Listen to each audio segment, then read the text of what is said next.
And hello everyone! Today we're finding out, finally, whether Xenonauts 2 is now good, now that it's hit 1.0.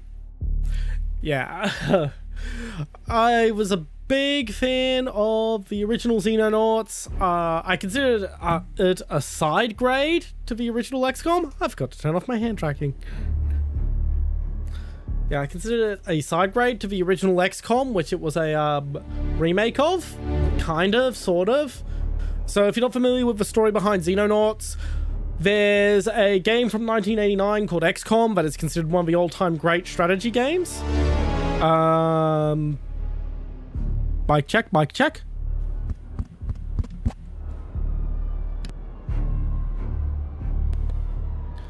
Yeah, according to my levels, I'm fine. Let me just,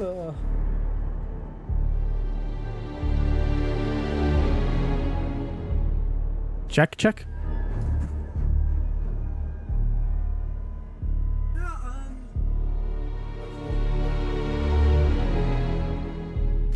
Okay, it might be you, Psycho Donut, because I just checked on my stream preview. I'm fine.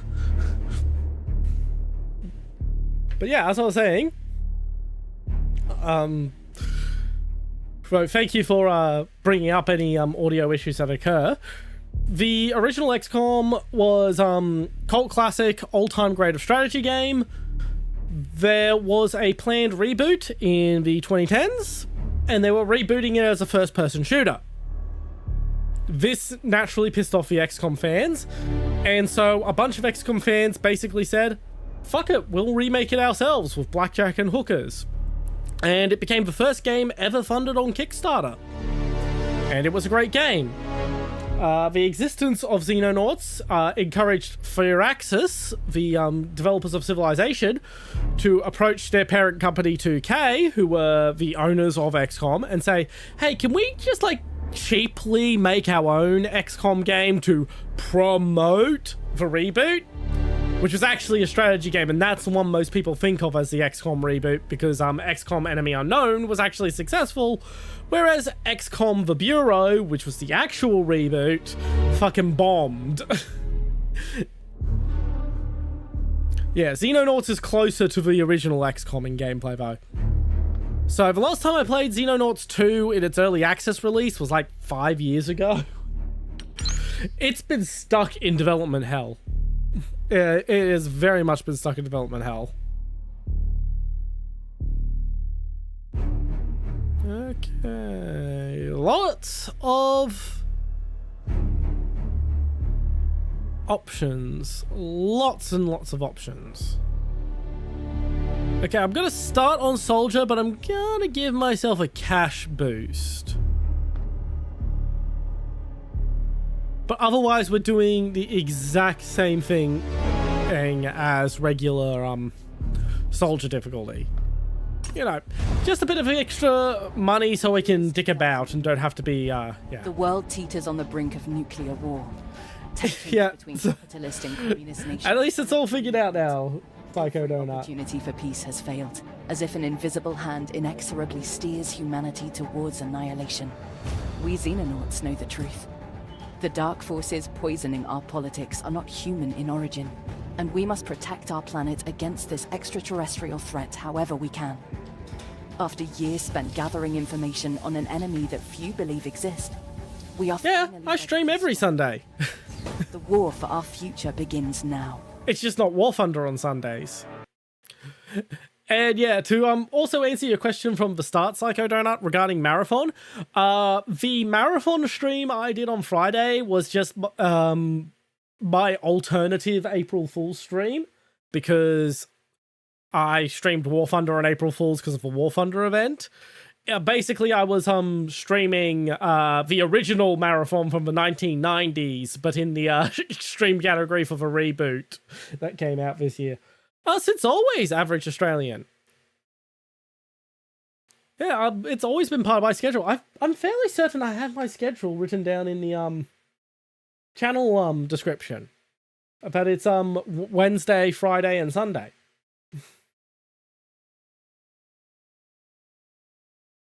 Yeah. In the About Me section, stream schedule, Wednesday, Friday, Sunday.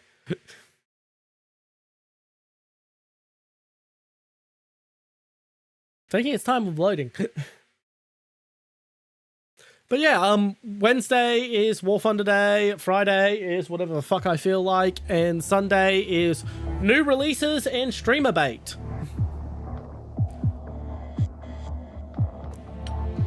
Okay, so they very drastically shifted Xenonauts 2 from what the original concept was. Originally, the concept was to take Xenonauts 1 and roll it back. So Xenonauts 1 took place in the 1970s, late 70s, early 80s, with lots of Cold War aesthetic and shit. Yeah, and Streamer Bait Sunday. I'm not fucking with you. It's always been there.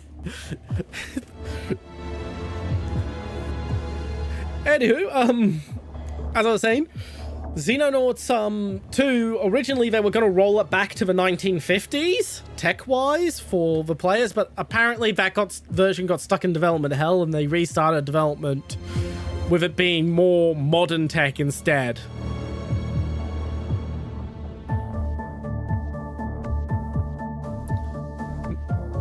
Okay, nested tooltips, that's pretty fucking cool.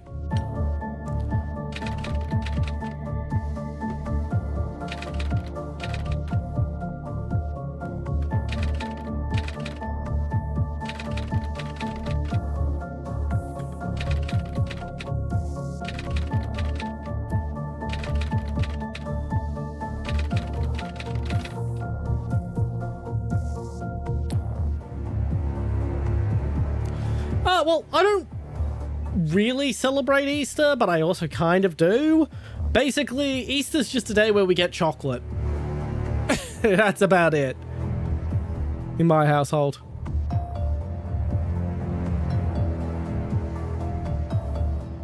I said I might do it on Streamer Bait Sunday.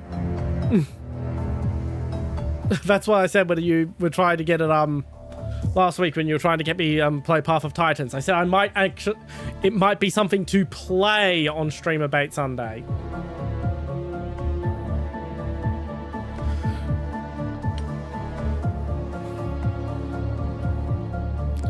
Yes, and then more chocolate on Tuesday when you get when all the chocolate goes on discount at the supermarkets and you can get enormous fucking hauls for stupidly low prices. I am really showing off that despite not practicing the religion, I am in fact Jewish, aren't I? I'm not saying you're schizophrenic. I'm saying you just probably just misheard me and just haven't realized that I stream on this day as well. Okay, launch interceptors. So Angel 1 and Angel 2 look both to be MiG-25 variants. And commence attack.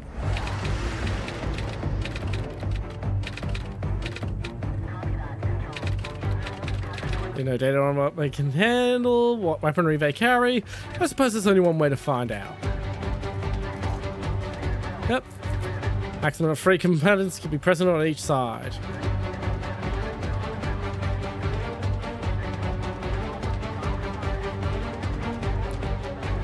Okay. And throttle control. Let's get afterburners on.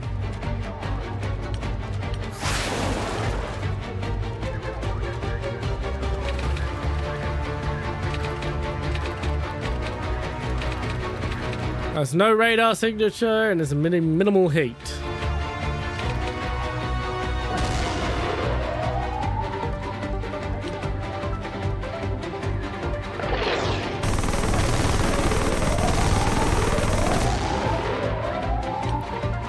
Okay, this is pretty on rails for tutorial, and I do not like on rails tutorials.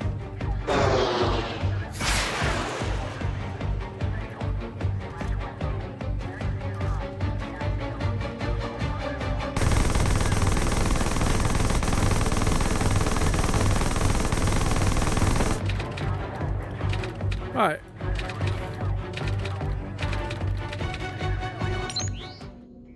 Accept results. Launch combat team. Yeah, they've bumped this forward to 90s tech instead.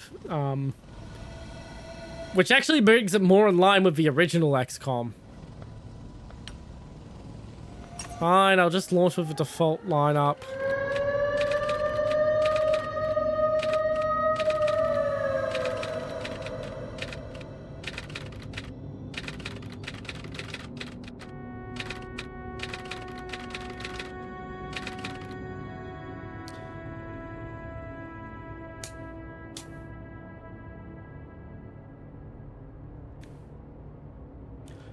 By the way, in case anyone hasn't noticed or just wasn't reading the text at the start of stream, as you can see, I've got a new updated logo, including a special channel icon, and that icon is going to end up on my hat in the not too distant future. It's also going to take over starting tomorrow as my PFP, my profile picture, until I debut the new costume, at which point the new costumes, the art of commission of the new costume to be my PFP will be my new PFP.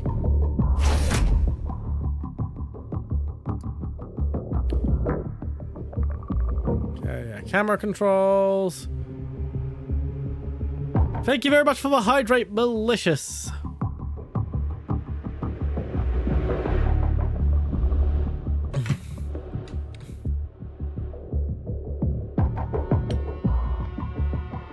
Yep, time units. Welcome back to Atlas. How'd the meeting go? Xenonauts project has been terminated. Lay down your weapons. There's no way for this to turn ugly. Yeah, how about no?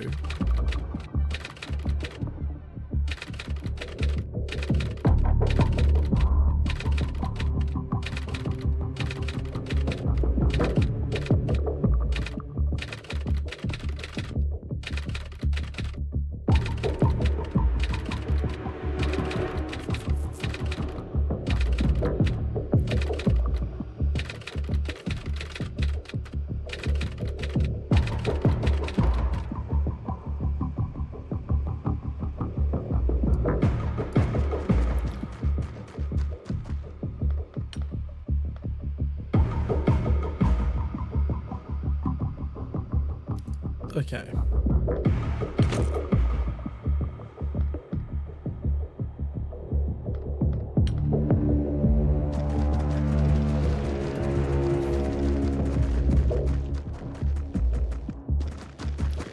And here is the rest of my soldiers.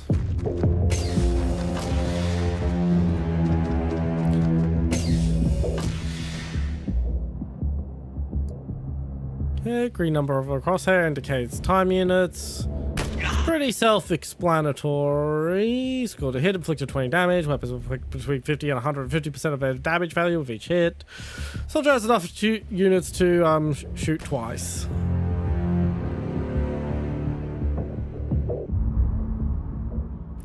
Okay. Squares drawn between the shooter and a soldier represent the shot path. Path is green when the weapon is within range, but turns orange when it's beyond its maximum firing range. Weapons have a lower chance to hit and inflict reduced damage when attacking beyond their firing range. And because this is on rails, I have to fucking do so and act so it can show off. Yay! Now we demonstrate flanking.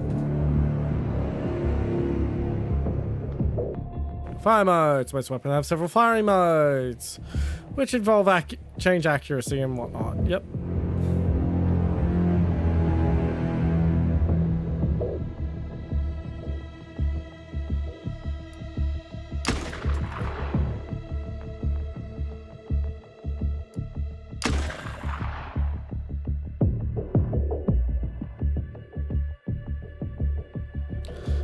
Shot has a low hit chance because there's a large intervening object in the path.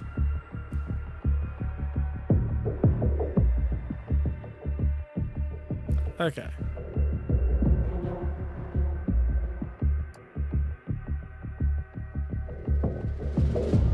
So, okay, that's nice to know. And snipe.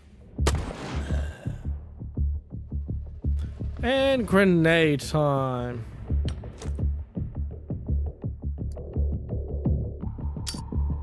Eat C4. That's very weak C4.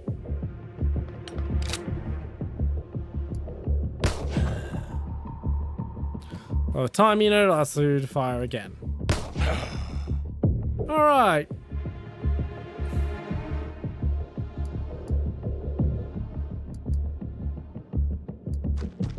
There we are.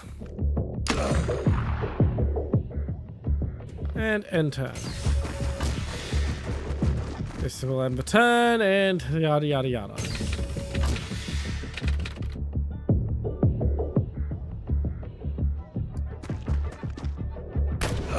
Enemy overwatch, and one of them dies. Select the flashbang. Highlighted area. All these enemies suppress. The suppression immediately removes their time units and are easier to hit.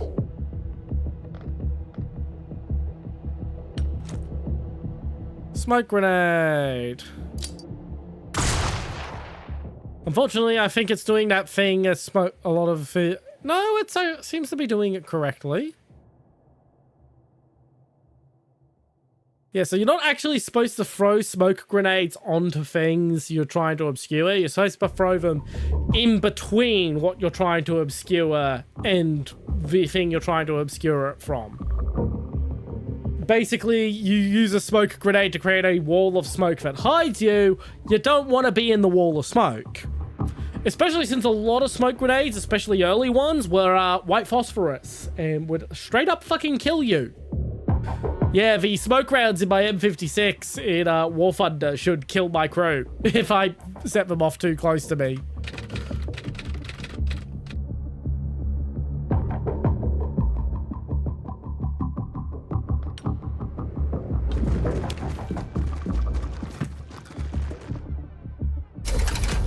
Alright, that's a tutorial done. It was a bit drab, but it's a tutorial, and it's and I understand it being a bit hand-holdy.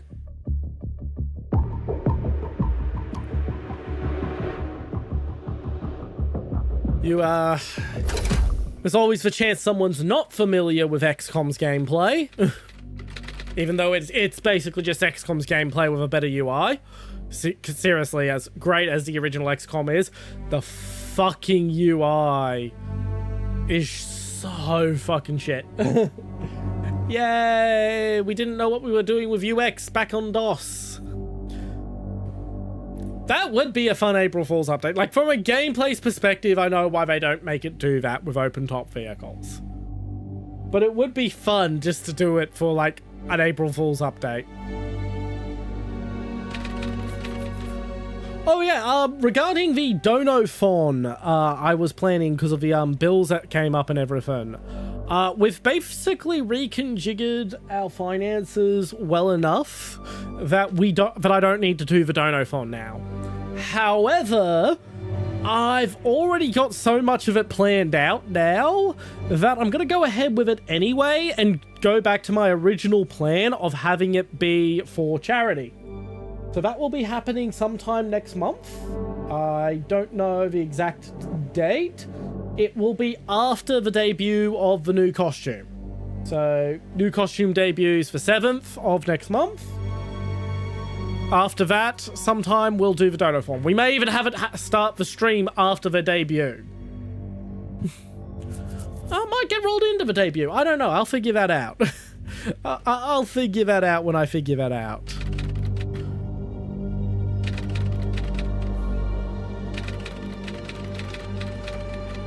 So we're in a derelict nuclear bunker full of 1960s era junk. Oh, that sounds cozy to me. That sounds very cozy.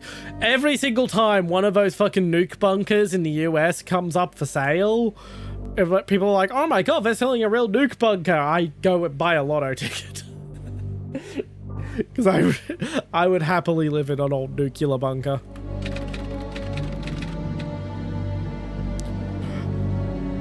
It wouldn't be too hard to fit them with a power shower.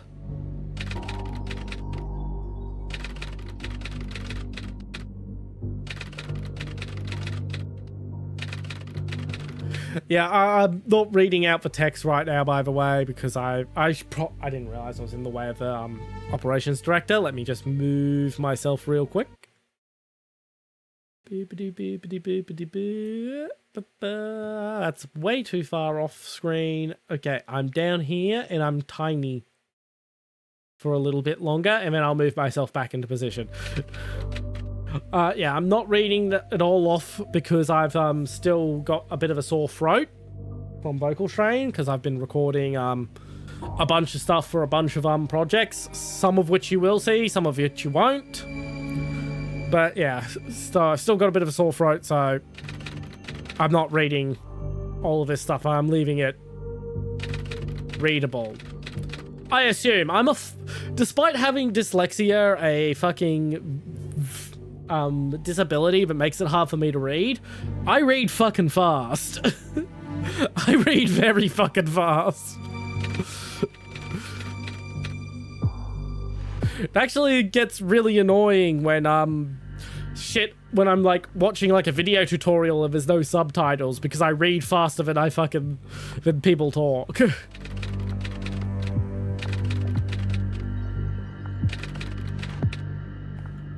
All right. Now that that's done, let's get me back big again. Hey. Okay, I can choose my starting base location. And exact spot very much affects how much it costs. Interesting.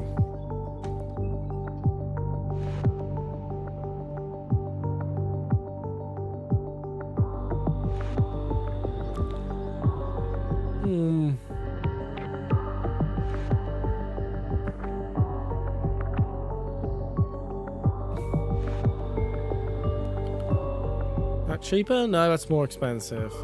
Okay, the more areas it covers, the more expensive it seems to be. Which is fine from a gameplay perspective, I guess. Like in the Caucasus here, I cost a lot. I think that's where I'll go.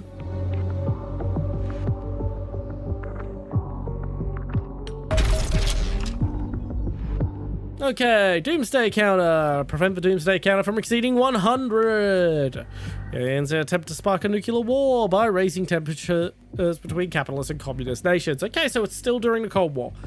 If they succeed, the scattered human survivors will have no hope of repelling an alien invasion. We must keep the Doomsday Counter under control until the invasion begins. Allowing it to exceed 100 for more than one day will result in an alien victory. Okay, let's have a look at our base. We have generators, bunks, a storeroom, a laboratory, and 2 hangars consisting of 1 fighter jet and 1 helicopter. I don't want to demolish it. I want to look into the jet. Yep, that appears to be some up-armored MiG-25. Nice.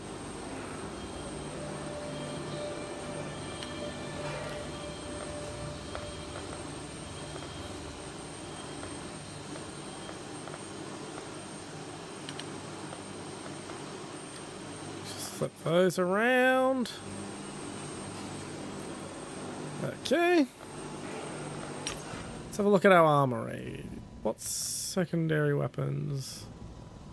Yeah, so I'm in panel, several ways of interacting with soldiers, yada yada yada.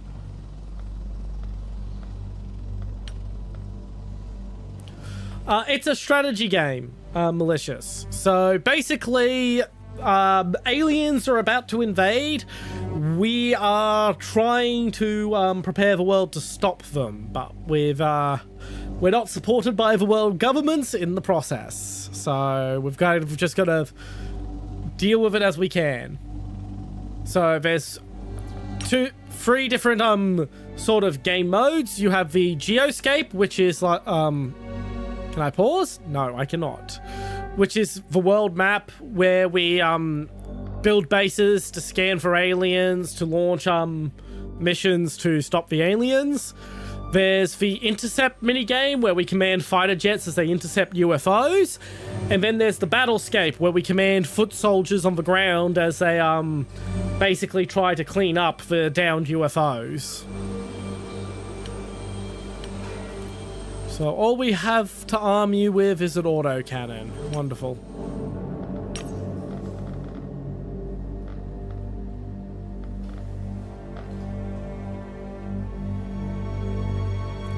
Yep, we have plenty of sorting options.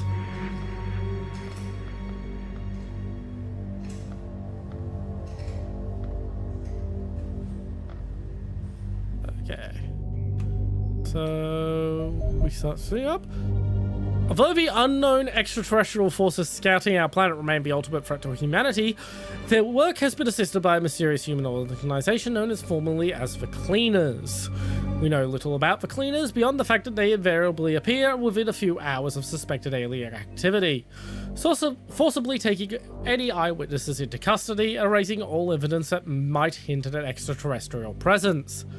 Important missions are always handled by teams of Cleaner soldiers carrying military rifles and wearing distinctive green hazmat suits with rebreathers that conceal their identities. More mundane work is usually handled by besuited agents with similar equipment to law enforcement personnel. Anyone that develops an interest in the Cleaners tends to disappear without a trace. We previously avoided probing too deep into their organization. In turn, the Cleaners largely left us alone. One suspects Operation Division's more maniacal focus on operational security made monitoring our activities far too difficult to be worthwhile. Obviously, this equation has now changed. The Cleaners are now clearly devoting significant resources to eliminating us, and oh god.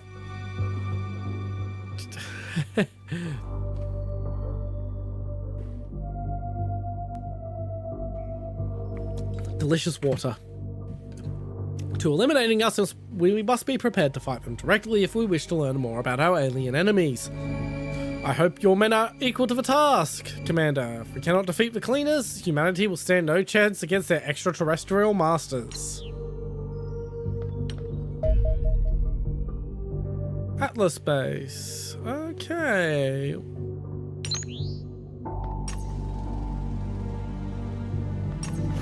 I'll just go with whatever the lineup is at the moment. And to the battlescape.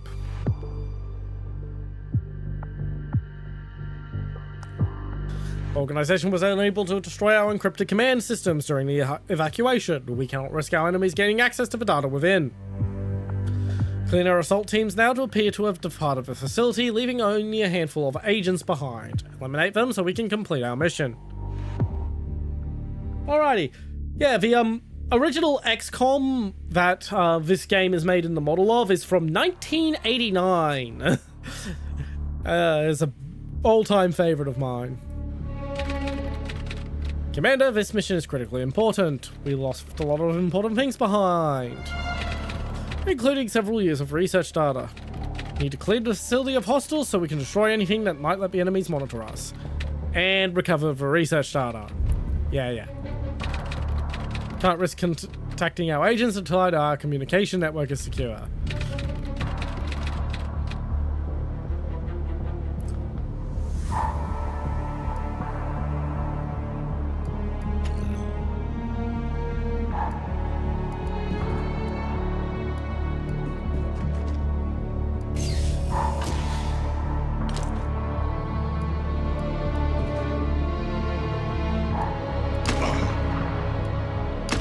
Bang, bang.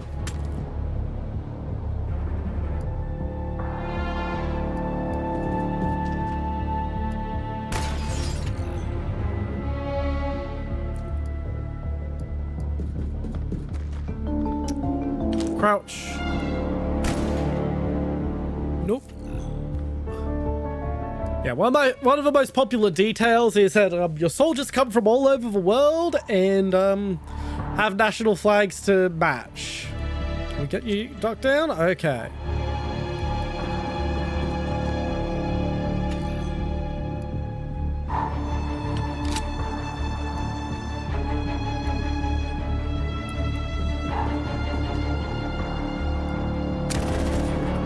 There we go.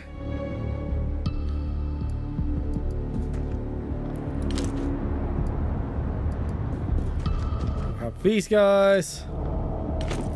Prep down there in case they try to slip through there.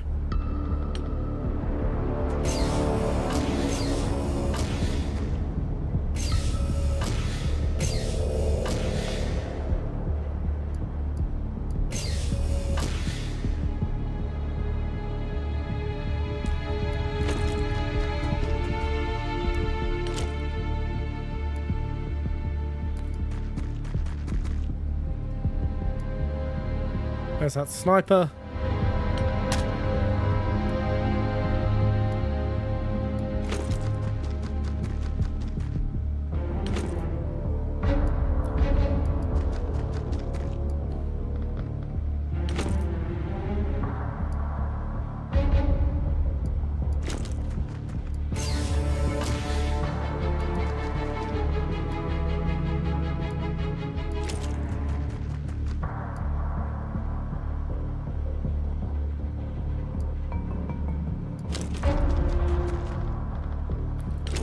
Down and enter.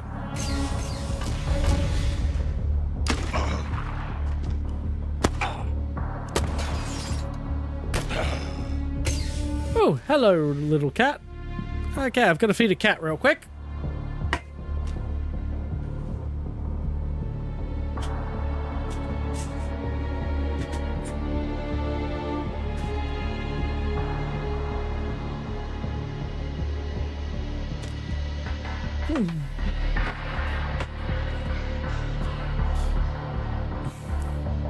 Okay, I'm just gonna end turn. Yes, I know I have an actor. And that's why I was just ending turn, because I just had a feeling. I had a feeling one of them would just run through a door. Alrighty.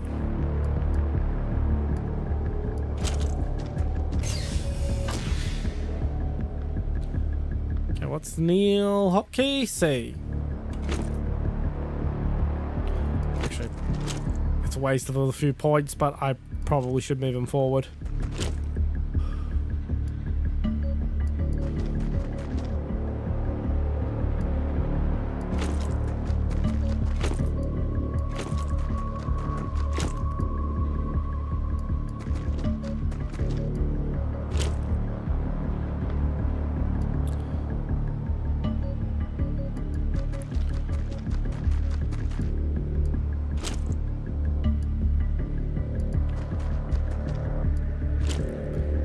Alrighty, end turn.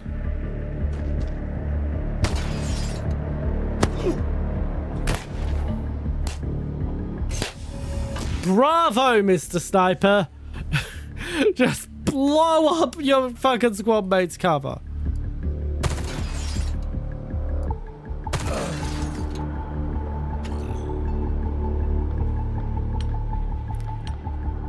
Yes, I know, they haven't acted.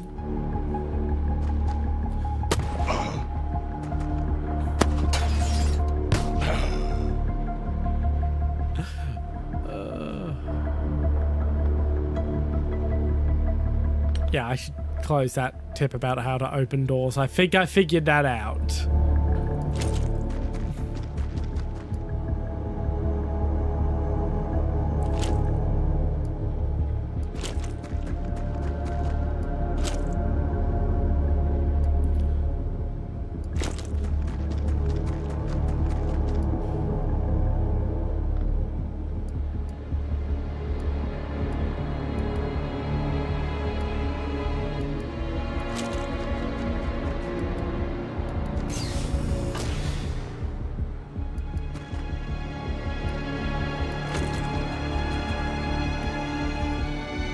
Okay, there's down there.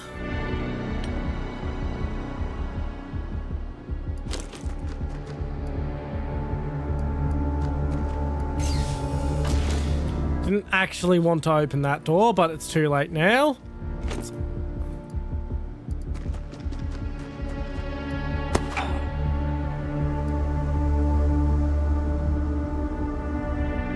Okay, who has medkit? You.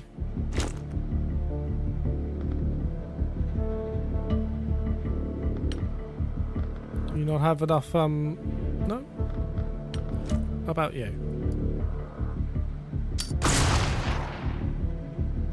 Okay, that was a brilliant grenade throw. You know what I can do? No, I can't because he doesn't have the fucking points. Fucking time units.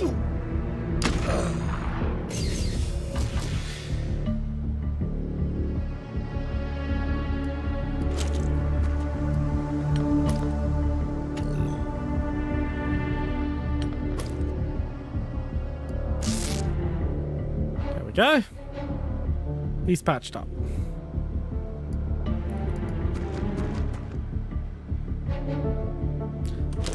Keep instinctively hitting K, which is the hotkey for crouching in original XCOM.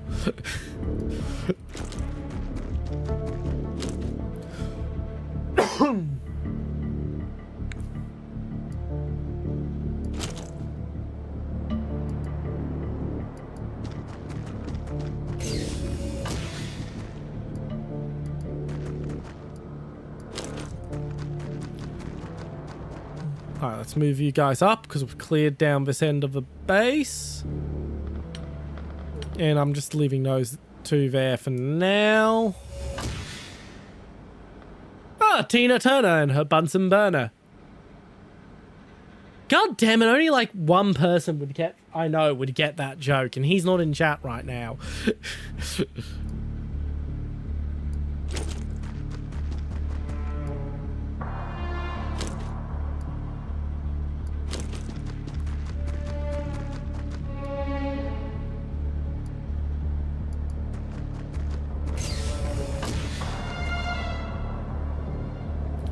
I doubt there's an enemy in here, but I should check anyway. Alright, room's clear.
You!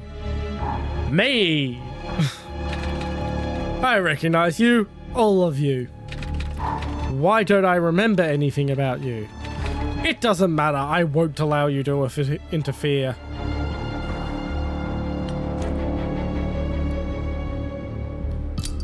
Boom!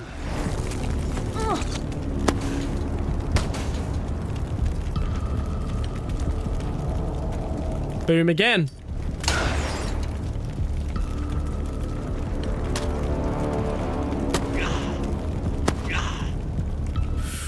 Oof, that was hard. Thankfully, you've got a guy with a med kit literally right next to you.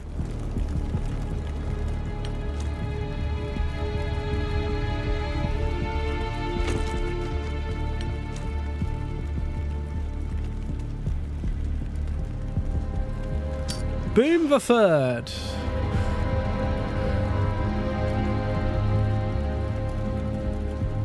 I am very grenade happy.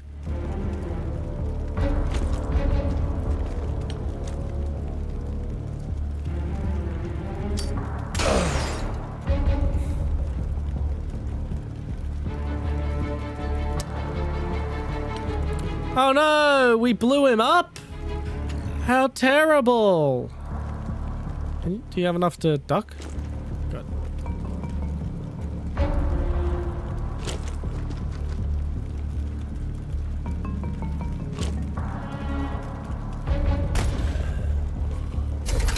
And that's mission complete.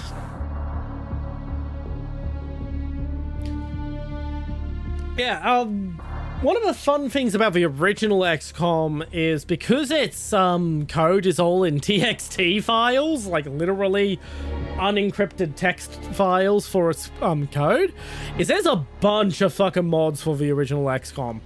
There's a Warhammer 40k one, an enhanced version of the Warhammer 40k one. There's UN XCOM, which is basically an XCOM mod take on Xenonauts here. The whole let's be more grounded into the Cold War with real military shit type. There's XCOM Files. There's X-Pirates, which is the porn mod. Yes, there is a fucking porn mod. And the sad part is it's actually a really fucking good mod. Like, irrespective of the pornographic content, it's not that pornographic. It's just got lots and lots of titties. Titties for days. Alrighty, so injured, wounded, injured, and we got ourselves some decent kills.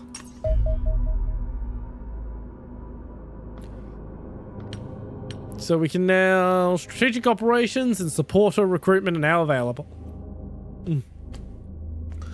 We can now deploy covert agents to assist with our objectives.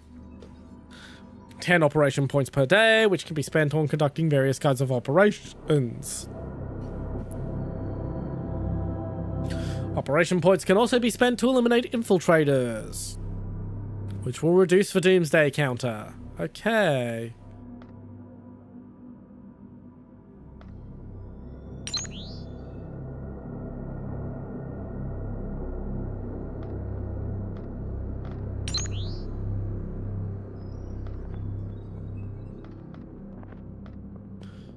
Alright, well, we're based in the Soviet Union right now, so I think it makes sense. Okay, I don't have enough points to get anything, but yeah, we're based in the Soviet Union right now, so we'll focus on getting a guy in the Soviet Union.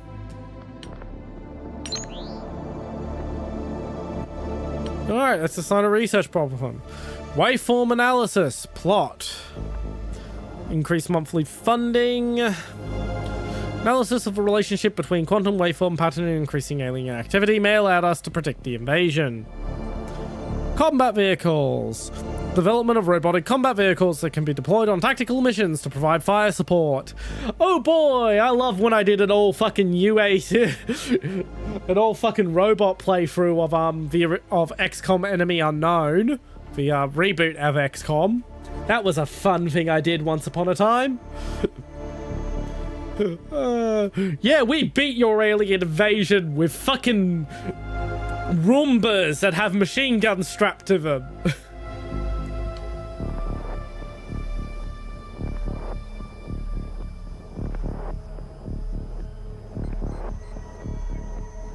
Autopsy for general. I think I'll go with the autopsy. Don't know how you're doing an autopsy on a blood smear on the ground, but sure.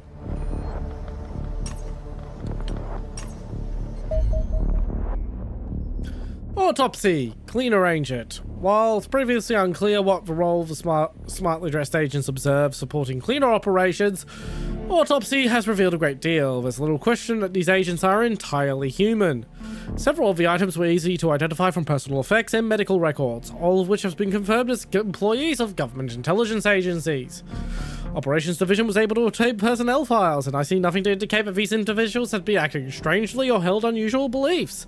It appears they are simply employees of intelligence agencies subverted by the cleaners. Sadly, this probably reflects the dubious legality of our organization. Governments are either deliberately suppressing knowledge of alien activity or have been infiltrated by hostile forces intent on doing so, leaving us no choice but to operate beyond the law. Until this changes, we will likely continue to clash with those unwilling to do the bidding of extraterrestrial invaders. Yet we cannot change course. For very survival of our species may rest on our success. Thankfully, cleaner agents are not particularly fearsome opponents. Lacking formal military training and equipped with only light weapons, they are noticeably less capable than one of our own soldiers. Yeah, they're guys in business suits. They're in business suits. We're in tactical gear.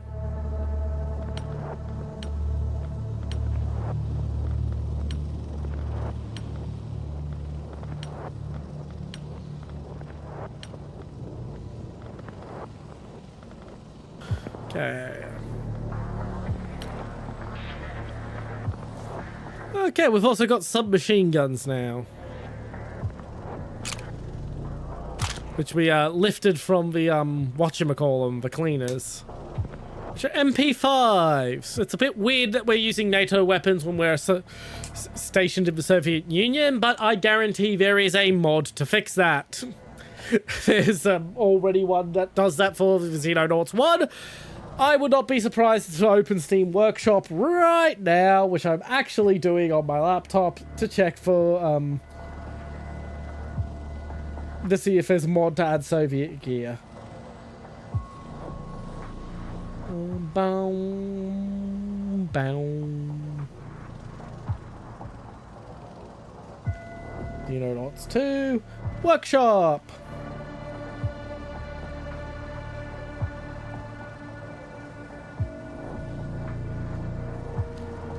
There is not at the moment. That's actually kind of surprising. It was like, because like the art style is so similar to Xenonauts 1, they could probably have just reused the fucking mod from Xenonauts 1's art assets. Oh well, it won't take long.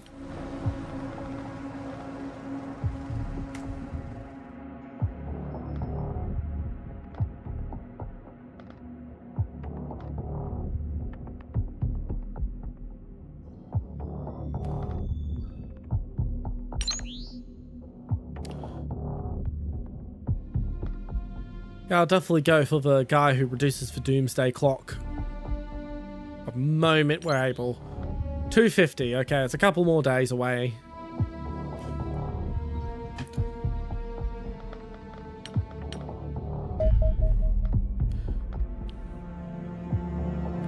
Several potential supporters appear to be acting strangely, leading Operation Divisions to conclude that they are aligned with the cleaners. These supporters have been reclassified as infiltrators. We believe they are using their influence to accelerate Doomsday. Each active infiltrator will increase the Doomsday counter.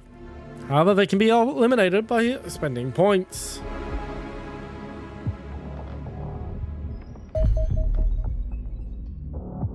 Performing an autopsy on a former combat is a peculiar experience. Externally, the general appears to be much as we remember. Even a close inspection of a body reveals nothing of interest, beside the wounds inflicted by your soldiers. However, the results of the brain scan revealed presence of a significant swelling and bleeding within the skull. The sort of injury one might see on a stroke victim, yet in this case apparently caused by extensive tissue burns localized within the brain itself. Precisely how the general suffered severe burns to the inside of his head is unclear, yet it seems unlikely to be a coincidence.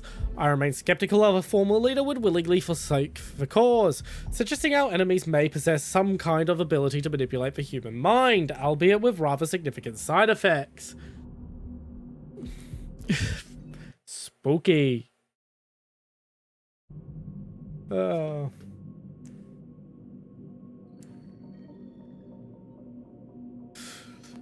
While we do not know exactly what happened to the general, this also matches the accounts from a recent operation to reclaim Atlas Space. The soldiers report that the general appeared uncharacteristically confused and disoriented prior to his death, a mental state that seems consistent with recently having suffered brain damage. While we do not know exactly what happened to the general in captivity, I have seen enough to consider him an unfortunate victim rather than a traitor to the organization. Nevertheless, I wish to make it clear that the research division will absolutely not permit burial of his body. The cadaver is potentially an invaluable scientific specimen and will remain in cold storage until I am confident it will not contribute to our work. Finally, the operations division report that their analysis of classified documents found in his possession have yielded useful information, freeing up a number of their agents. Fantastic. We can use those points to quickly get ourselves that, which will slow down the doomsday clock. So that will cost 150 to recruit. Oh yeah, assign research project. We'll go for waveform analysis this time. But yeah, you can see the very dark and cold and analytical tone of the setting. I very much do like Xenonauts' tone. And thank you for redeeming the jumping jacks. I hope my trousers don't fall down, because these particular trousers are very loose on my waistline. 1, 2, 3, 4. They fell down. 5, 6, 7, 8, 9, 10. I'll do 2 more because there were 2 that weren't done properly. Because the pants fell down and my ankles were bound. Now to put pants back on.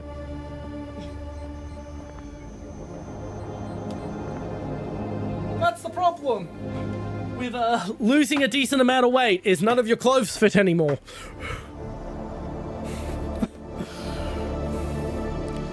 So, engineering. What have we got for engineering? Okay, base. What about base? Do we have the money to build? Okay, let's build an additional hangar. We have a radar. Don't have the power for that, but we can build generators, right? Okay, I'm gonna build the generators there to leave that some space if we want to get the adjacency bonus.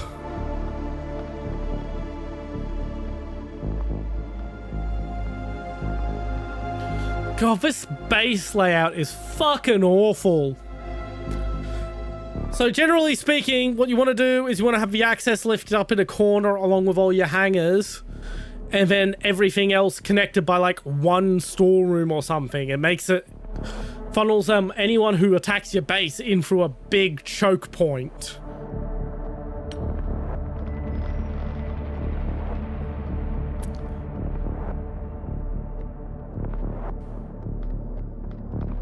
Okay, medical center would be nice. Missile battery would be fantastic. But for now, let's just focus. Let's get an additional generator, actually. We need generation.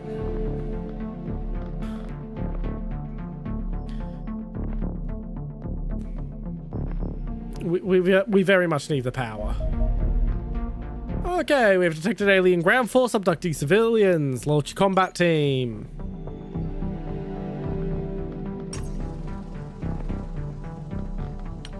Okay, he's still wounded, but he's good to go, so we'll just have him stay back and be cautious with him. He's a sniper anyway, so hanging back is actually his job. He really shouldn't have been pushing up with the assault on Atlas. Adjacent soldiers can view civilians via tubes. Each rescued civilian will reduce doomsday. Each abducted civilian will increase doomsday. Okay.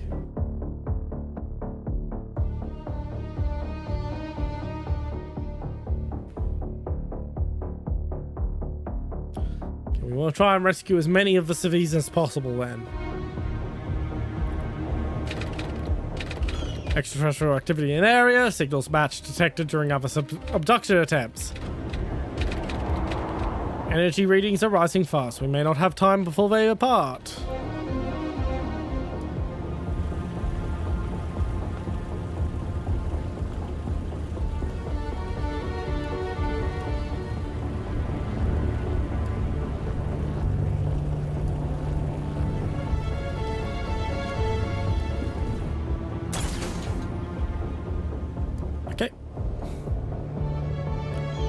There's the sectoid equivalent.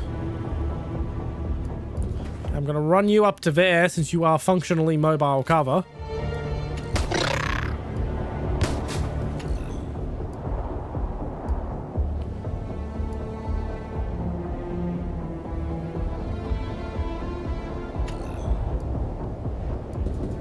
I'm just gonna have you rush for the civvy.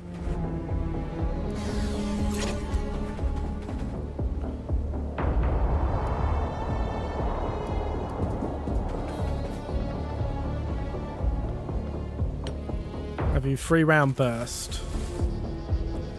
Okay, he's suppressed at least, so he won't be shooting at anyone in the immediate.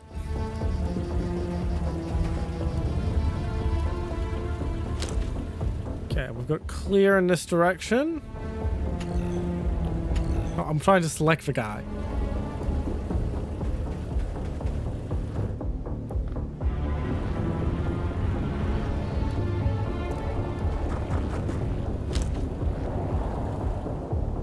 There's a sniper, we want him. To move in this direction, we'll have him hang there.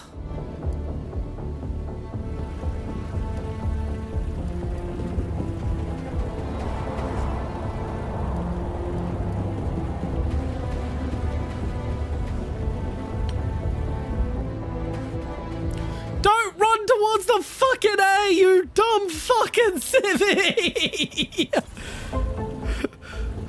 That's a genre staple.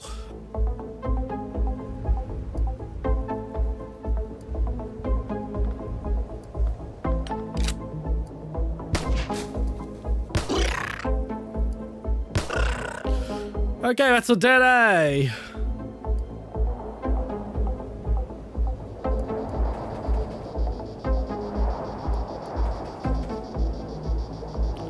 Okay, actually probably would have been better to put the sniper up here, but he's all the way over there now, so I'm not moving him. Or not, at least not bringing him back in this direction.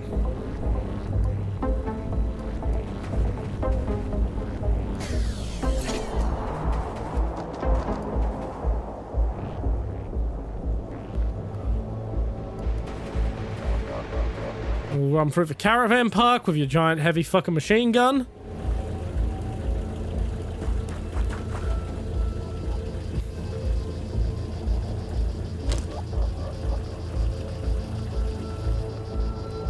Oh, what?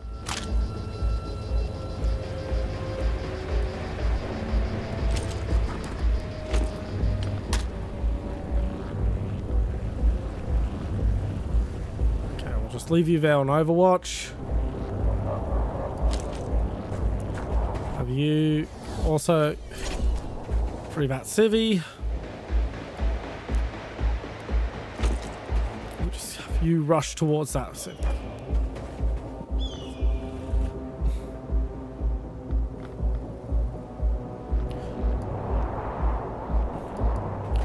You can also rush forward.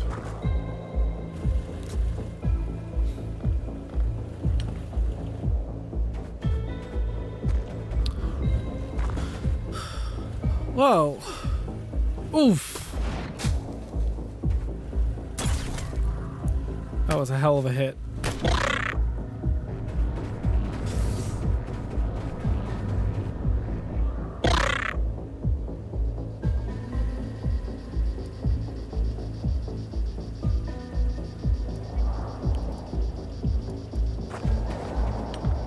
Heal yourself and get down.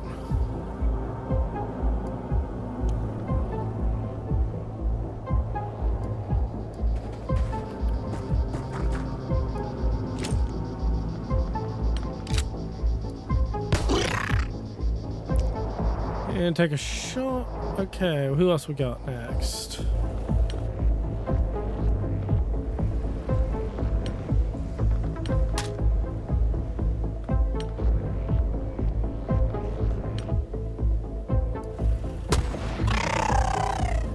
Okay, that's an A down.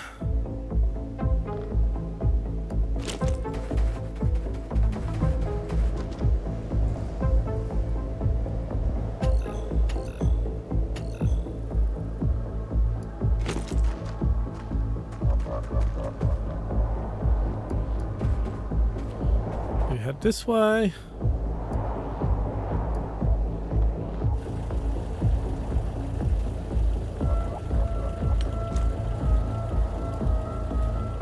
Frag out.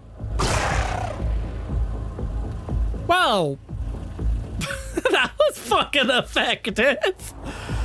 Oh, just purple slime. We've got plenty of corpses for now. Oh. Well, that was a waste of fucking time units.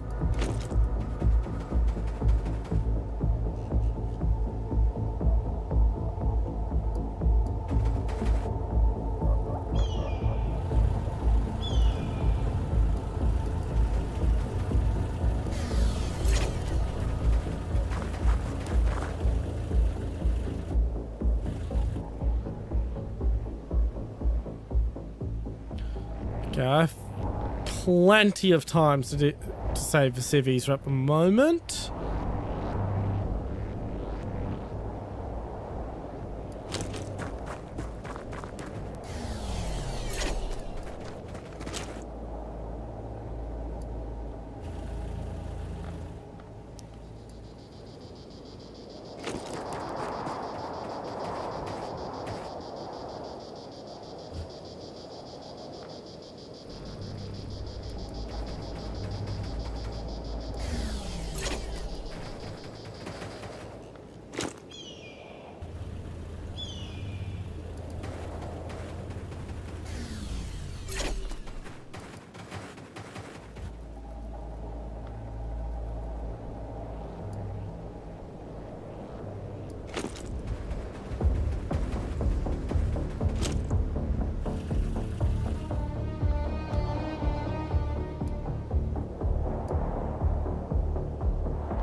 Oh, that was a good hit on him. Yeah, that's fine so long as you are safe, Mr. Guy.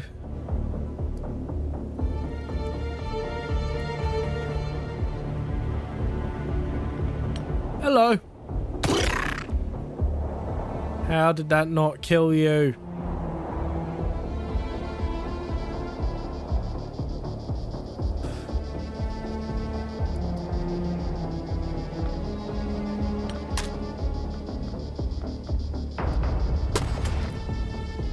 Oh my fucking god.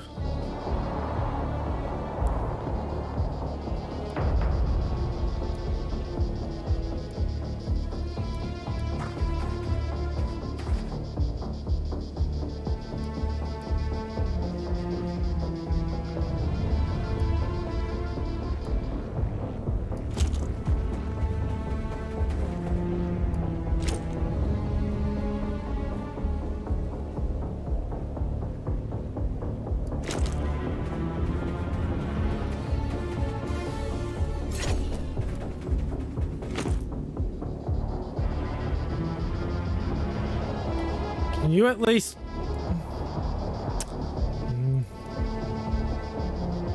Well, at least you can duck.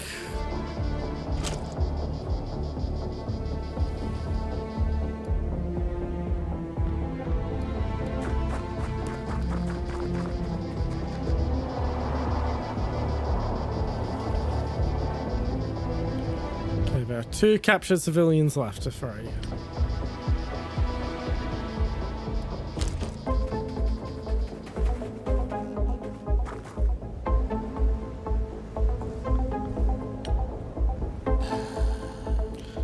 And Seth died. Okay.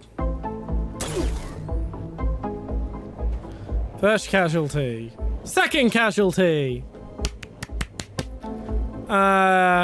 Casualties are expected.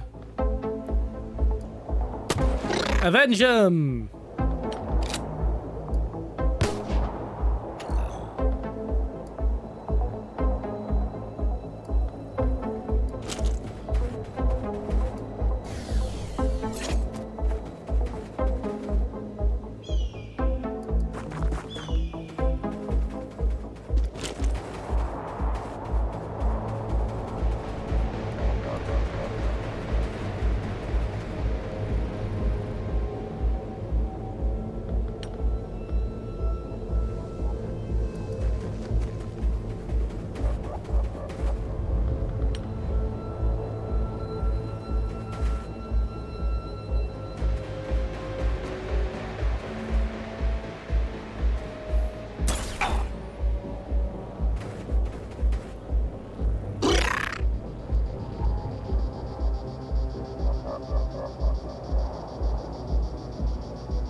And that's mission complete.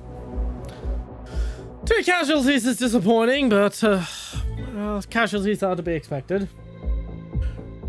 I mean, it's not OG XCOM where sometimes it gets to a point in the campaign where you start utilizing suicide bombers because it's more cost effective than the risk of losing a laser rifle.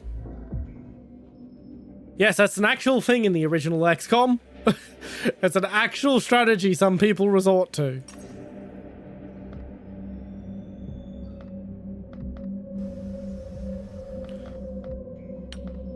Okay. Okay, now for our new research projects available. We'll continue our current research project, but we'll go for new armor next.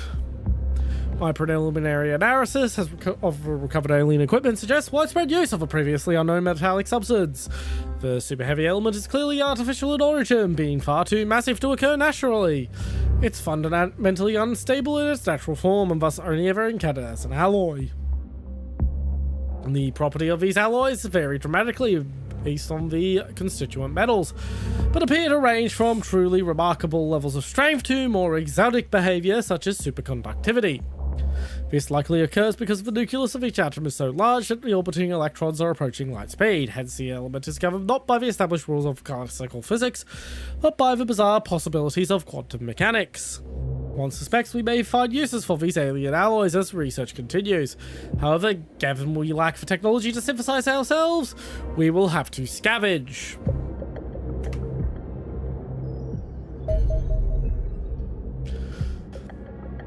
Although my unmatched intellect, isn't this guy so humble? So absolutely humble. Although my unmatched intellect allows me to outperform inferior experts across many scientific disciplines, my true specialism is the study of quantum fields. These quantum fields permeate everything in existence, yet interact with nothing. They behave exactly like the same in the heart of a star as they do in the empty vacuum of the distant edge of the universe. Detecting a large number of anomalous quantum signals in the vicinity of Earth was thus rather perplexing. We now know that each anomaly represents some form of alien activity, likely a result of a faster-than-light device. Their frequency usually correlates closely with fluctuations in the field itself. A rising waveform pattern means a similar rise in enemy activity, whereas a falling waveform causes the opposite. In other words, where the waveform pattern appears to limit the amount of mass our enemies can transport to our world, no matter how large their forces may be, they can only deploy a handful of operatives each month. This may likely explains their historic focus on infiltration rather than outright invasion. Hello, beautiful little cat. I will feed you now, miss. I'll be right back. Cat gets her food.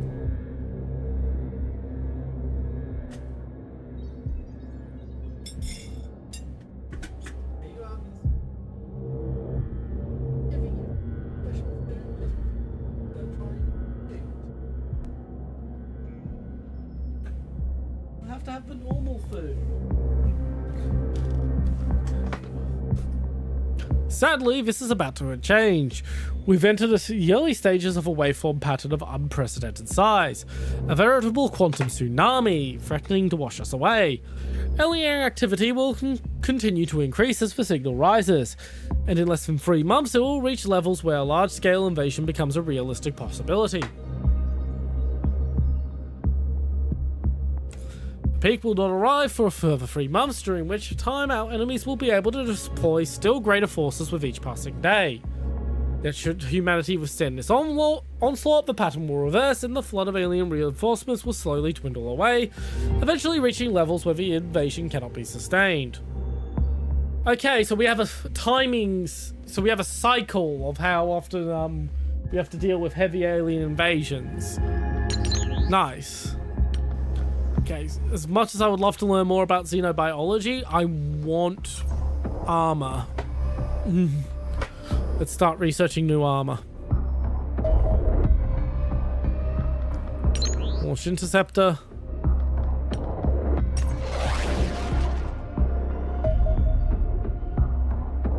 Okay. Tail until it's over land. Commence attack.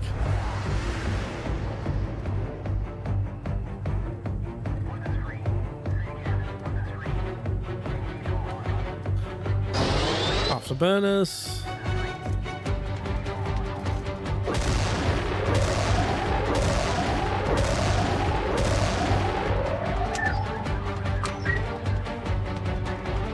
Why aren't you attacking?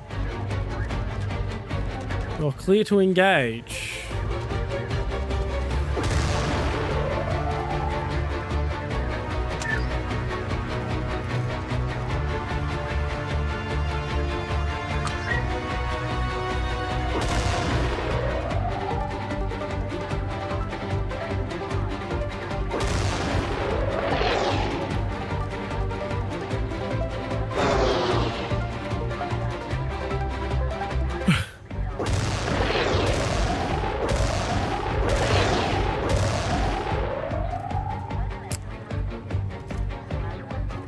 Come on.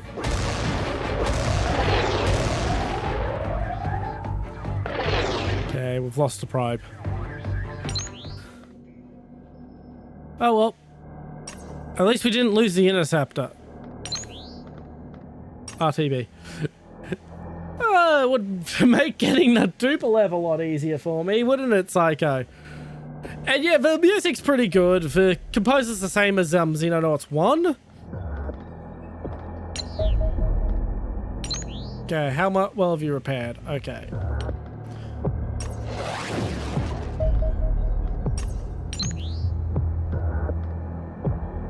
Yep, that'll do.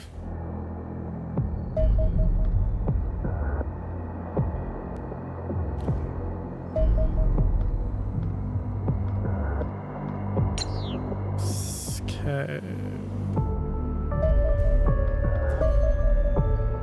UFO probe. Commander, this is quite the occasion. It's not every day that one is presented with the opportunity to study and capture an extraterrestrial vessel. An intact version of this probe would no doubt be a veritable treasure trove of scientific discovery. But alas, we only have the remains of one that has struck into the ground at several hundred kilometers per hour. The wreckage is nevertheless fascinating. The vessel is primarily constructed from mundane titanium, but we still have extracted a small quantity of more exotic materials from hull. I'm not really trying to get for Tupolev anymore because I just don't have the time. I've got projects that have deadlines and they take priority over trying to unlock for Tupolev. After paying my share of the big bills we've been hit with, I am going to see if I have enough money left to buy the Golden Eagles I need to just pay my way to the Tupolev. Yeah, not the nicest outcome. I still hop on the nuke thunder mode every now and again, but yeah, I just don't have the time. Especially with Mum having broken her wrist yesterday, and all that's resulted in. It's just not happening. Intriguingly, the quantum signals given off by the probe are curiously small compared to those previously recorded, suggesting it is more compact, or at least lighter, than other UFOs. It may well be unmanned. No indication can be found within the wreckage of a crew nor any life support systems. The primary armament seems to be that of a laser cannon. Damage patterns to our interceptors suggest the weapon is capable of blasting a hole right through our aircraft. Yet the relatively rugged construction of our Angel can withstand numerous hits. Indeed, one suspects this craft was simply not built for combat. Records suggest it is slow, poorly armored, and lacking maneuverability. Now we possess a reliable method of detecting them. They should be easy targets for our interceptors. Okay.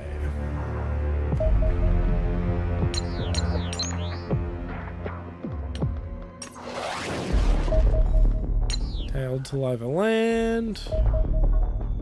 Auto resolves. Except for results. Some more alien alloys.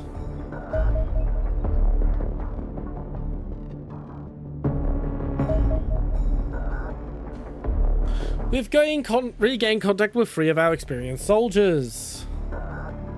Team of cleaners is closing in on them. Absolutely. We will love to have some decent soldiers.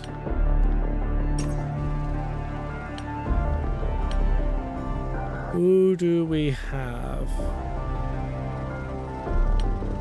You're a fucking coward, but we have you. And those are the 3 experienced soldiers.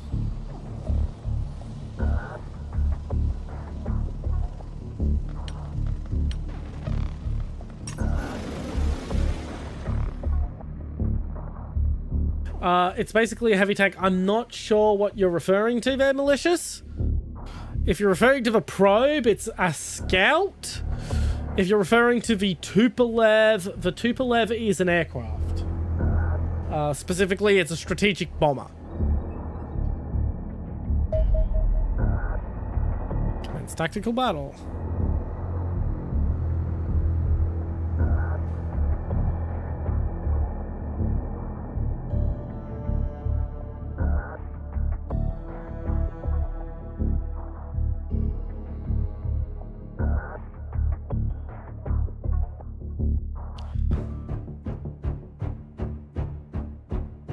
Yes, it has the biggest bomb in Warthunder because, as stated, it's a fucking strategic bomber. It's meant for leveling cities. You lost in touch with soldiers. I managed to re-establish contact. Clear the hostages or get them back to the dropship. Okay, these are the soldiers we have.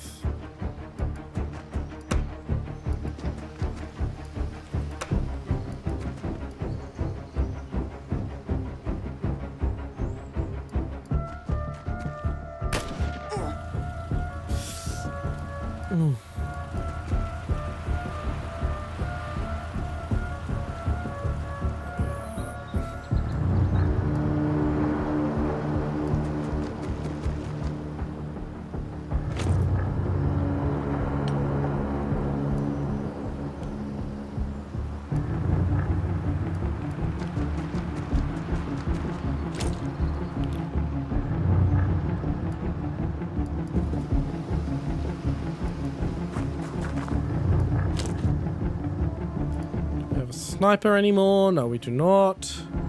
Really need to swap out this shotgunner with something that's more useful than a fucking shotgun.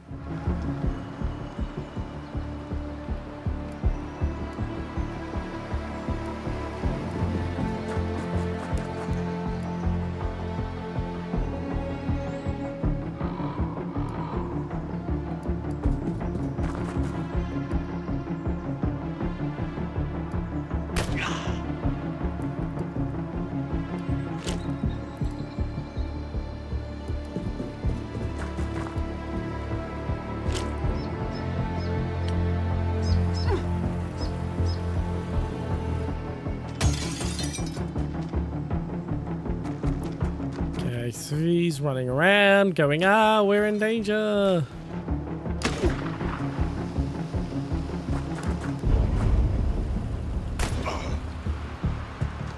Okay, that's just some random person with a rifle who seems to be on our side.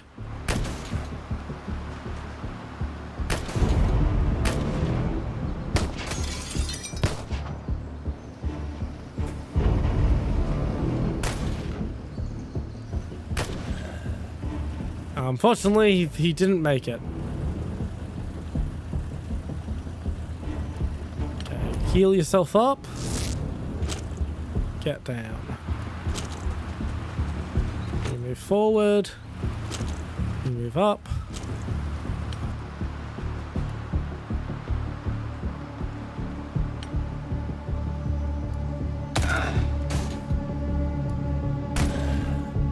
There's one cleaner down. Now we're just gonna focus on getting our boys out. Thank you very much for the hydrate.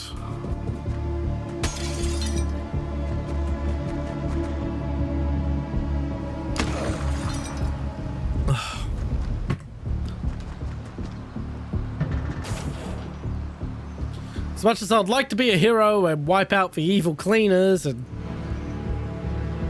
Save all the civvies. Right now, we're more focused on getting our boys out.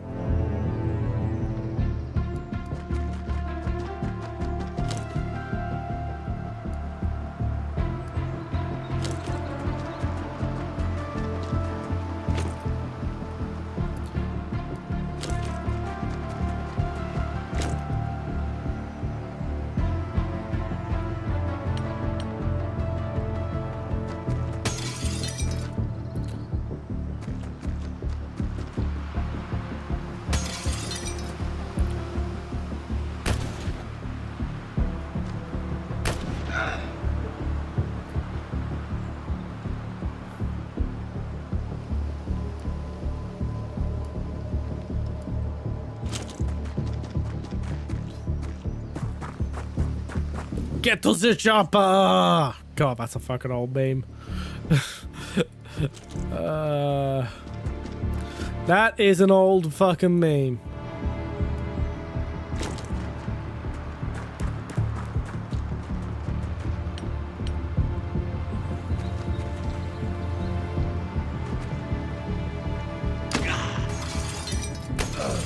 And there goes the guy with a shotgun.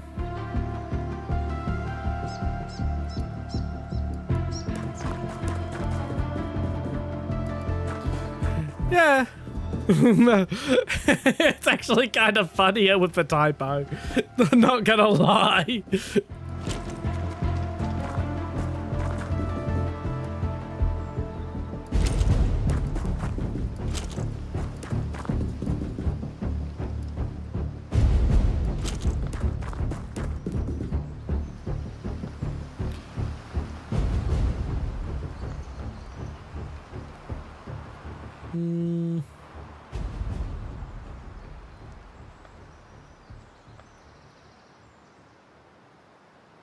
Right, and we're gone. We got our boys out. Sadly, the civvies are going to have to fend for themselves at the moment.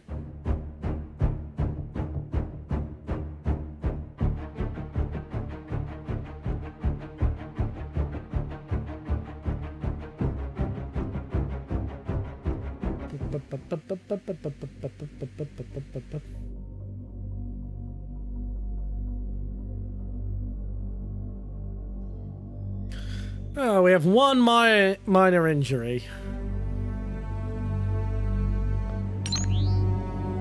Not quite at the point where we can recruit yet.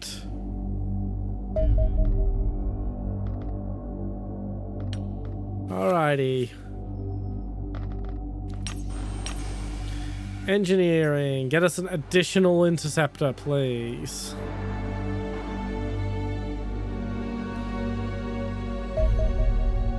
Warden combat armor. Warden represents one of the most straightforward ways we can use our recovered alien alloys, modifying our existing defender armor to increase protection and reduce weight. The updated design employs an interlocking arrangement of hard metal plates across the torso and shoulders. Although coated only in small quantities of alloys, they can now easily withstand a close-range shot from any modern assault rifle. Beneath this lies Kevlar, protecting from fragmentation.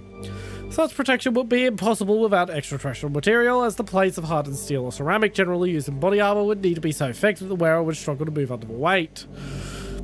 Warden armor is therefore the best protective garment we currently have available, and requires only a modest quantity of alien alloys to construct.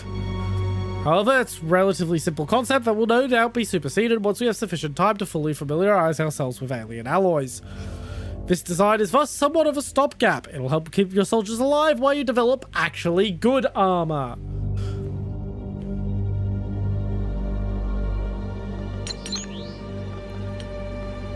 Alright, research. Alien warfare, aerial warfare next, because we could do with some better air-to-air equipment.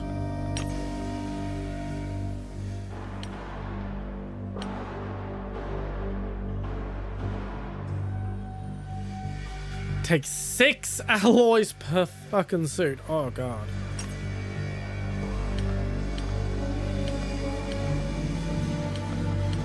So I can produce 5 suits at the moment, and yes, I am going to spend all of it on Warden armor at the moment. There we go, we can recruit. Focusing on getting that doomsday clock to not be an issue for a bit.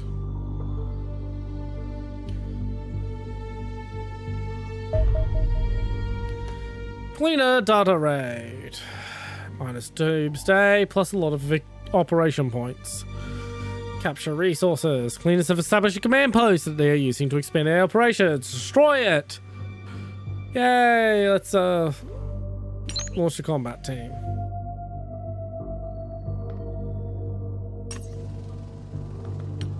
Still haven't got the new armor set up yet.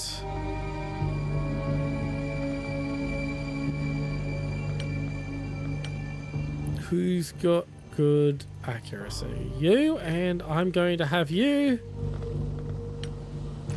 set up as a sniper. Now, where's you? Fucking rifleman. Where's our heavy? Rifleman. We don't need a light machine gun right now. We need people to be able to move.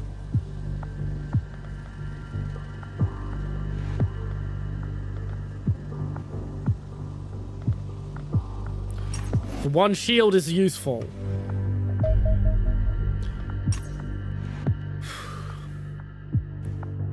Hack at least 10 computers. Each hack rules operation points.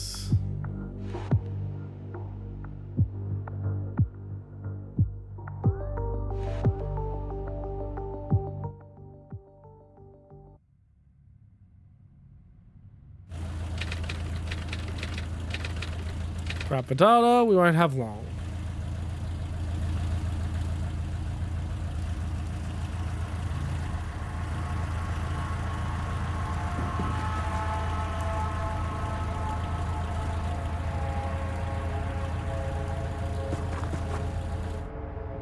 There we are.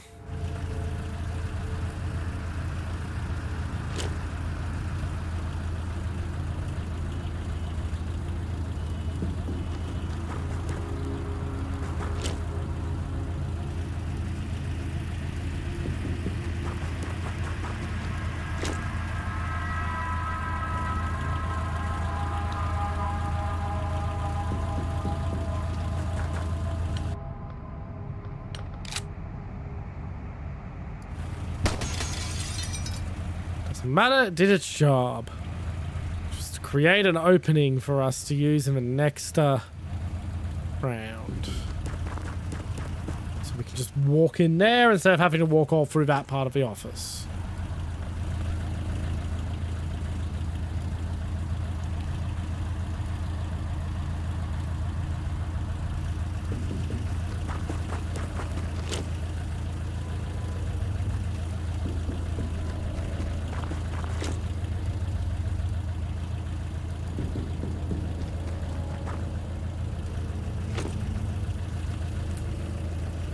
Okay, yep, night missions, flares, it's pretty basic.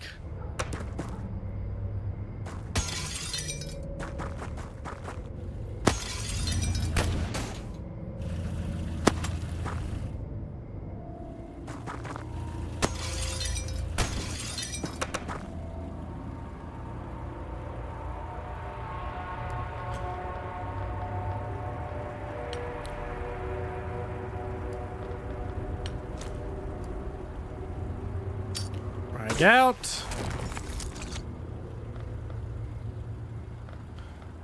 and take a snapshot.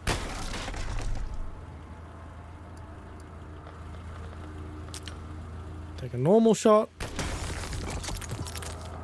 and a snapshot.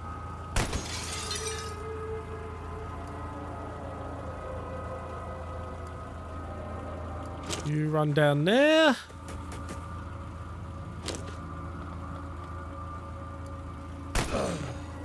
Alright, that's one down.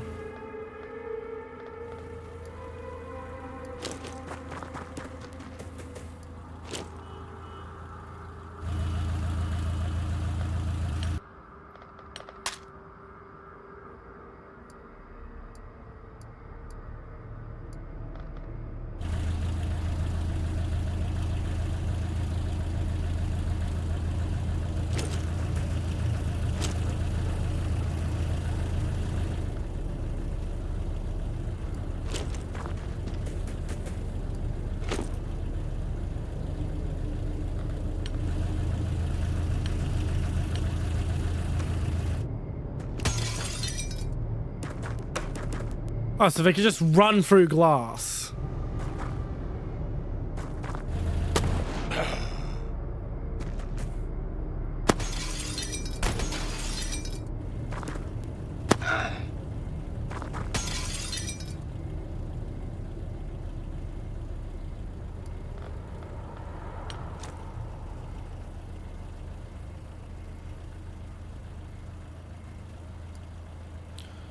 There we go.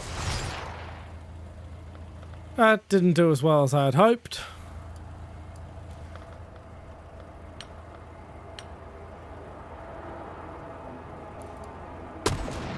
Thank you very much for the hydrate.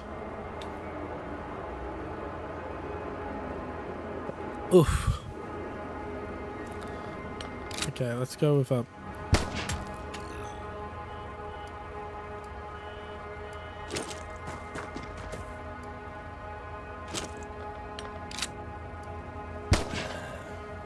There's one down.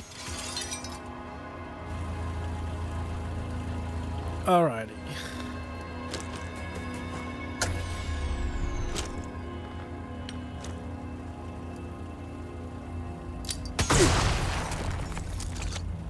Enjoy being stunned.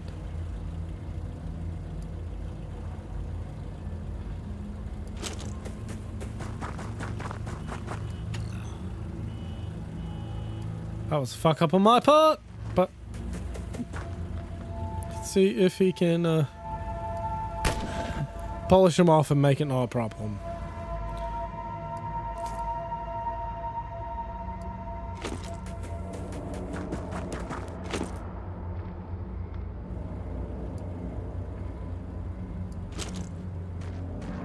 Right, our soldiers are starting to move into the facility.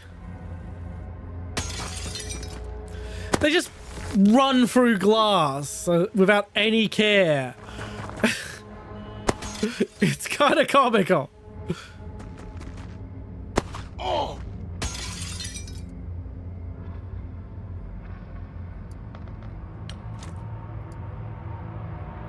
Eat a grenade.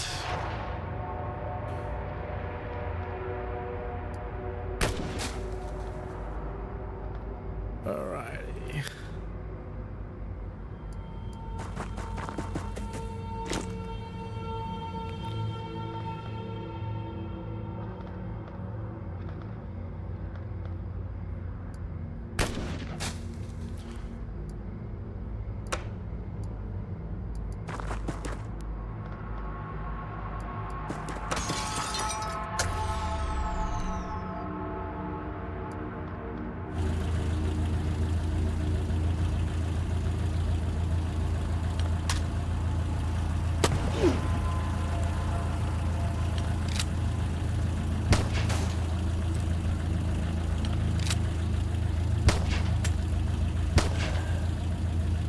Alright, he's down.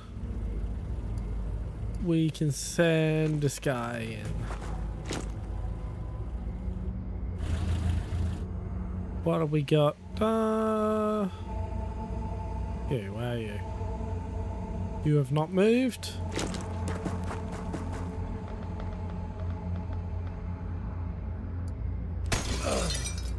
Right, hostile down.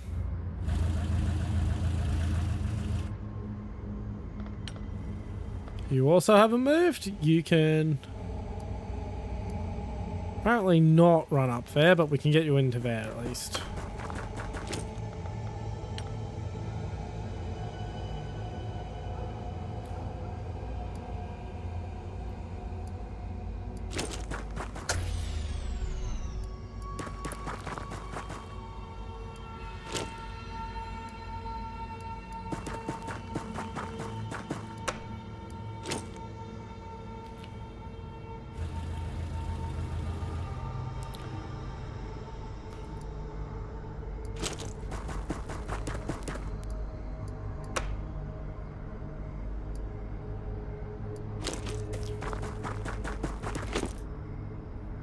Go.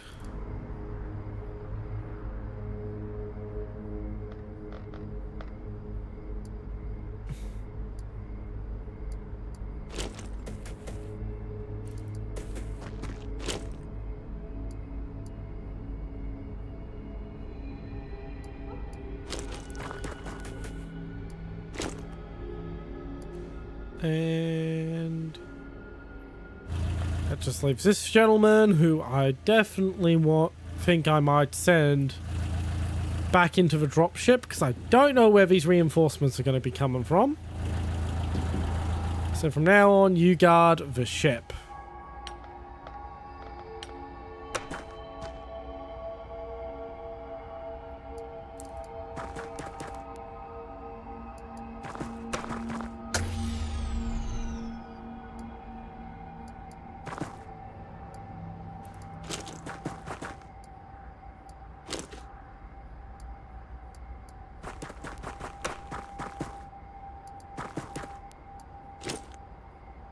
Okay. That is a capable computer.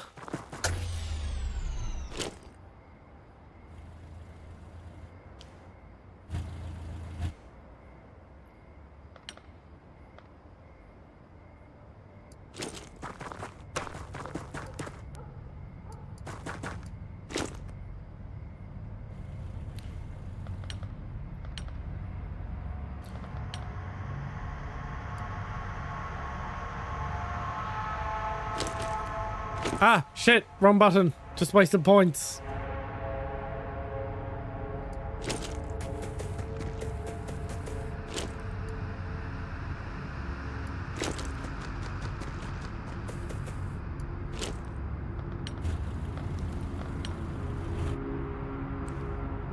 Alright, there's probably someone in there.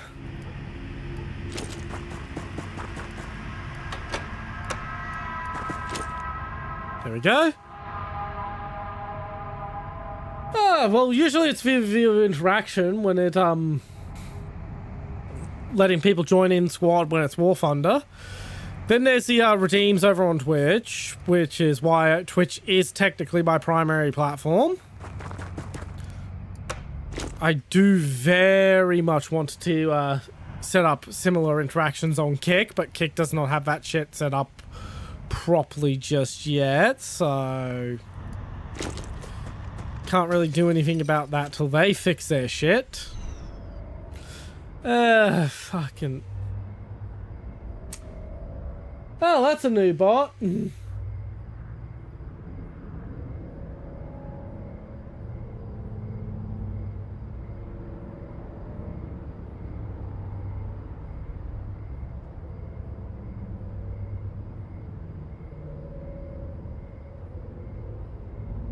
Oop.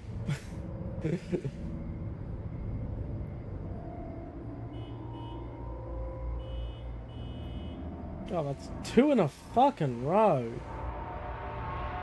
Yep, that's a bot.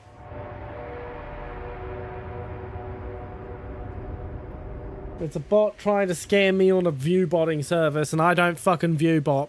Fuck that shit.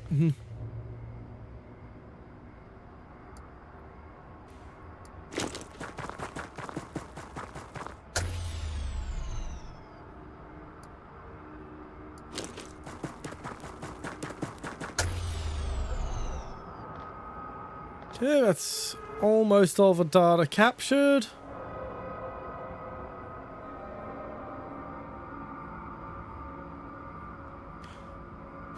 Because they're not fucking people. We get paid based on people who watch our streams, and if bots fucking watch our streams and we get flagged as someone who's botting, guess what? That means we never get sponsors.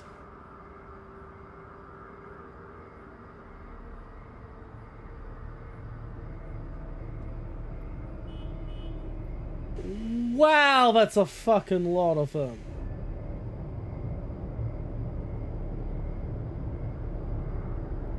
Fuck off.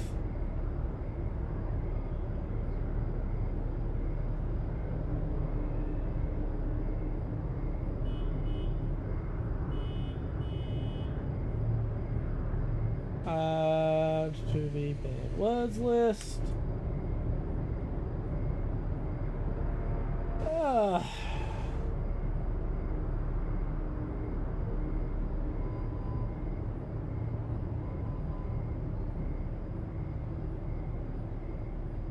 Yeah. I mean, at least it's proof that my fucking stream is live. But yeah, typically it's via the viewer interactions and the redeemables that I try to make things fun. That's why I have stuff like the jumping jacks redeem.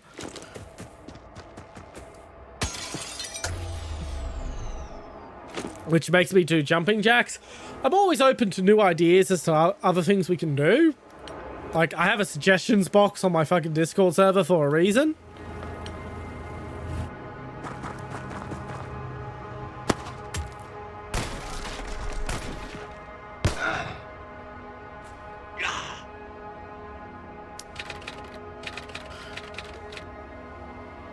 Reinforcements have arrived.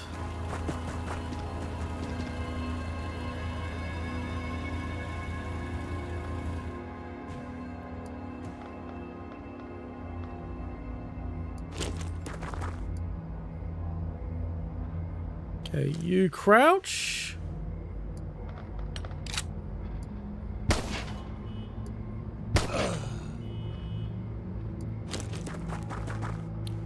You keep pushing forward. Oh my fucking...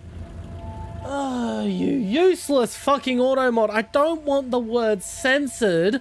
I want the person to not fucking have their post show up at all.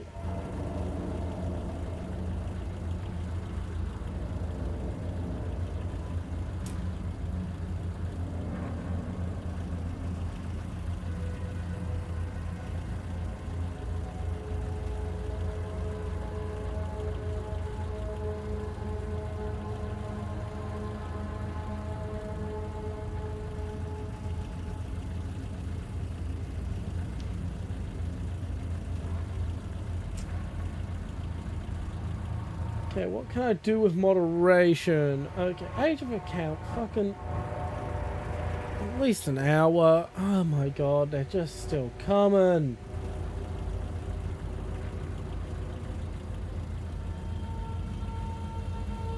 So, basically what happens with streamers getting paid is streamers, once you reach a certain size, you can get sponsorship, because game companies want people to stream their games as advertisement, and so they will pay streamers to do that. They pay streamers based on CCV, or how many people are watching. So people will view bot to make it look as if more people are watching in order to get a higher pay rate.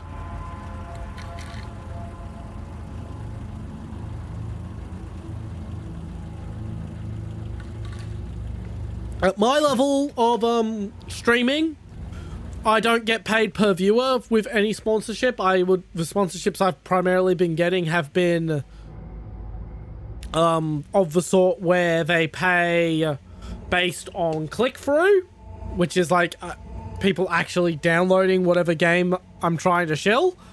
I've only done 2 sponsored streams so far. One for Raid Shadow Legends, because I thought, fuck it, the meme is worth it. Then you have, the stream I did, sponsor stream I did for, Where Winds Meet, which I did because I was already planning on, Where Winds Meet. I was playing the game anyway. The moderation is fine on Twitch, average Australian. It's Kick, where I just got hit with an absolute fucking flood of bots trying to shill probably a view botting service that probably doesn't even work. Like, here's the thing, if they're advertising the view botting service in your fucking chat, it probably doesn't even work.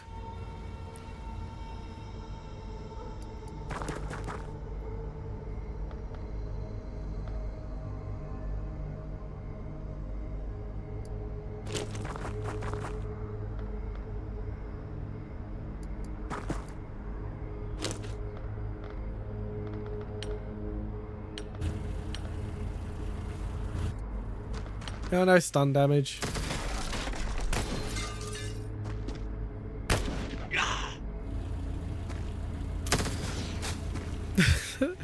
I did used to say that shit more often.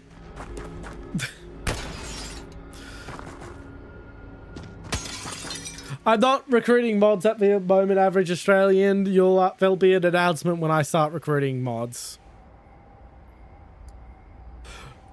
I'm not quite there CCV wise yet where I feel the need for them.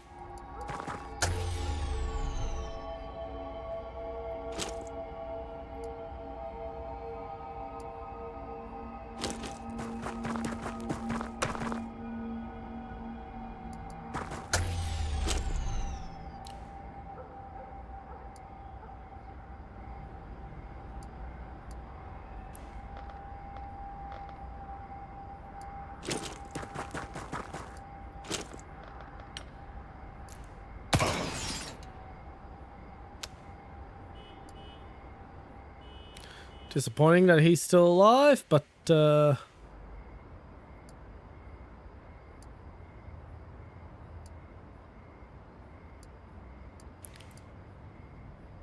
what can I do?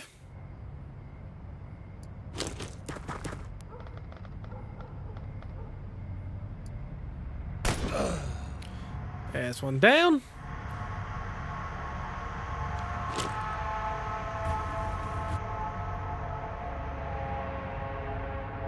We're almost ready to start pulling out. I'm gonna have these guys start falling back.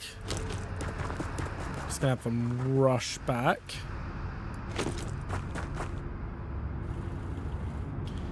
Yeah, why is he even running down there anyway? I don't... Ah, shit. It's a joke level stereotype. It's only annoying in that we hear the joke so often that it's like, come on, come up with another joke already. Type level of annoyance.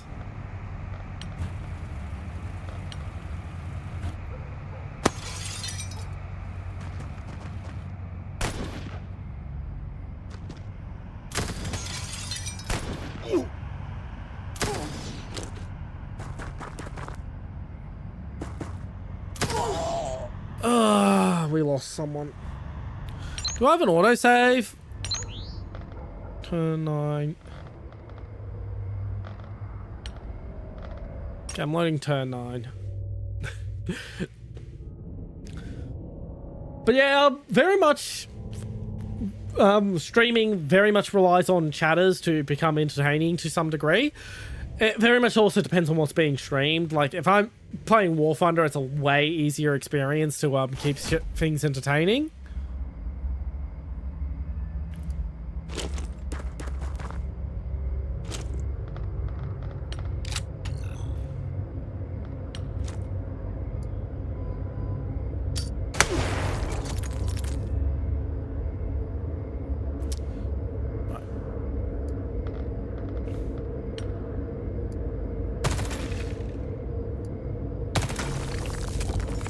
How did you mess?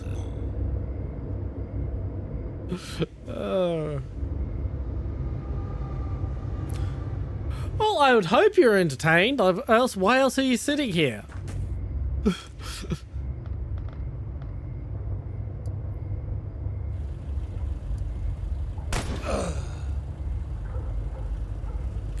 Yeah, they're pretty substantive. Brazil has us beaten on a few insects, but Brazil and Australia were once conjoined, like several 100,000 years ago.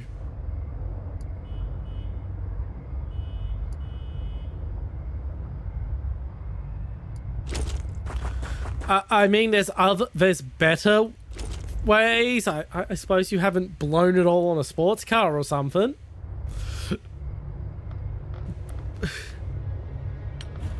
Bit of an unusual way to spend a midlife crisis. Watching a streamer if you're not even entertained by them.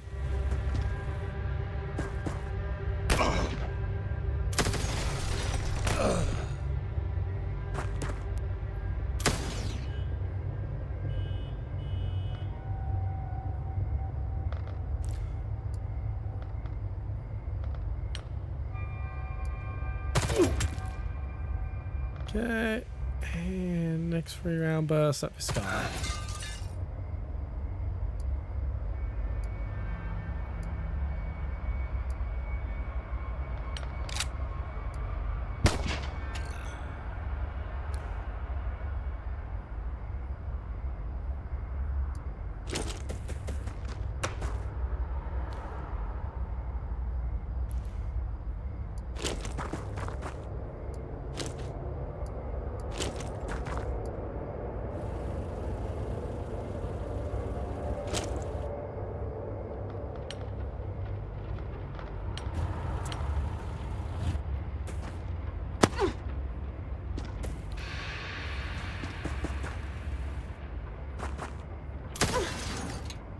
Oh, there goes the shield. Wonderful.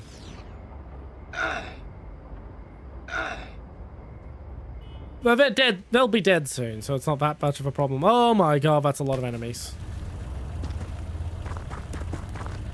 There's a lot of enemies.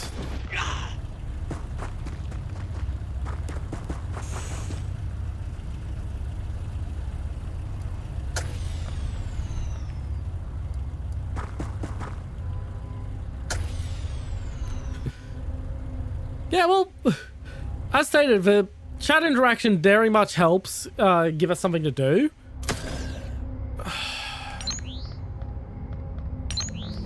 Back to turn 9, I guess.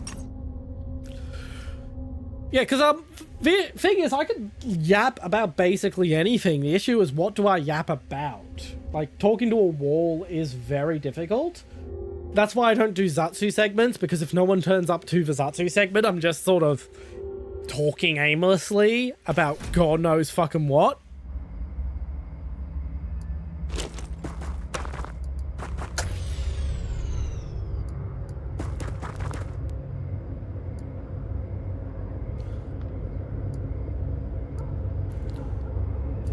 Okay, we're just gonna pull the fuck out now. Run away!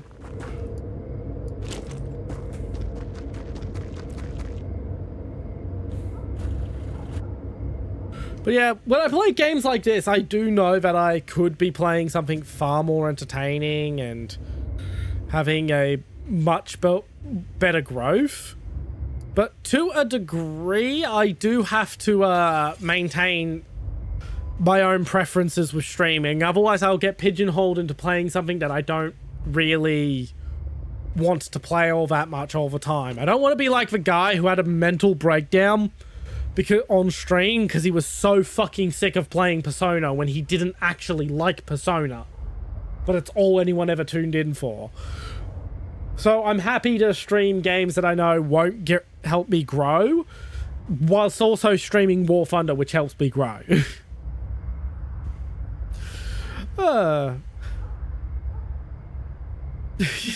Because you do regularly talk about the Tiger 1, Malicious. Like, remember when you started every single conversation by just saying Tiger 1? Because I remember that.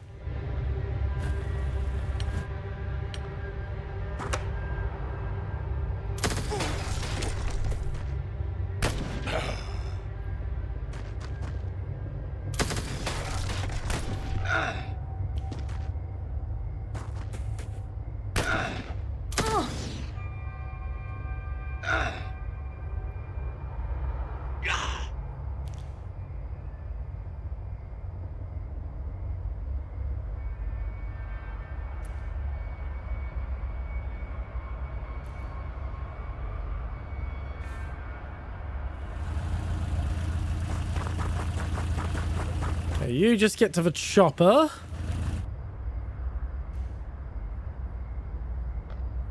Same with you, actually.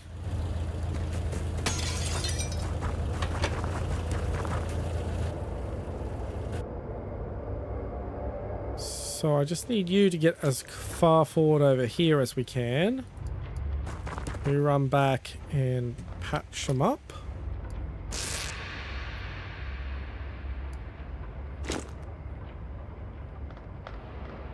So, snapshot.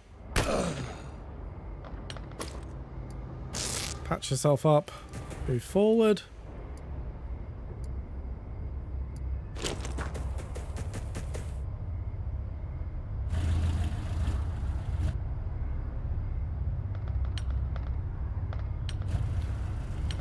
Alright. Yeah, I probably will remember you as the Tiger 1 guy. I have a bunch of viewers that I remember who don't pop up that often anymore. But hey, there's always some degree of churn, and sometimes they pop up in my Discord server and it's like, oh my god, you're still around?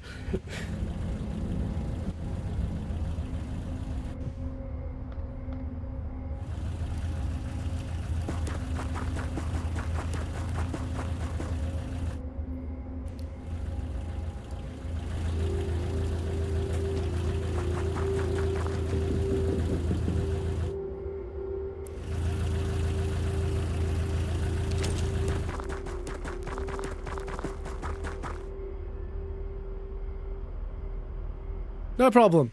You do what you've got to do.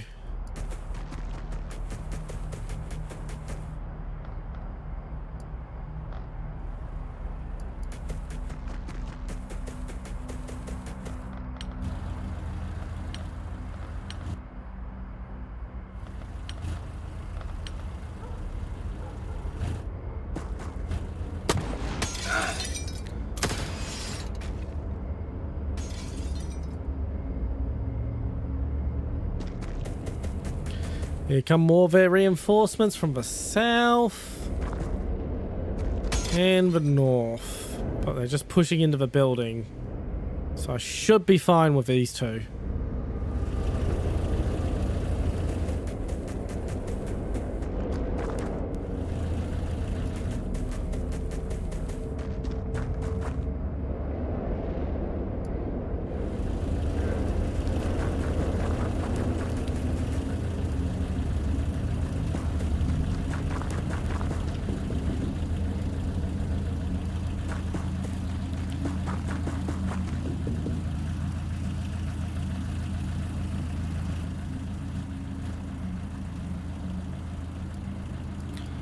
Okay, let's just go get you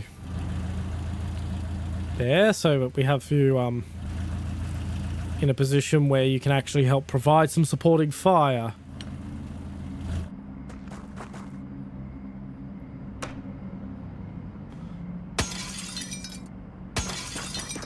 Would have been nice to get more data sticks, but unfortunately I believe that's the best I'm gonna do. I'll have to settle for getting everyone out alive. Yeah, I don't care about the enemy spotted.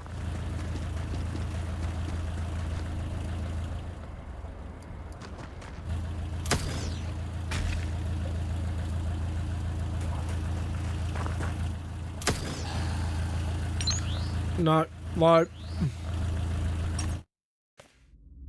I feel no hesitation in safe scumming.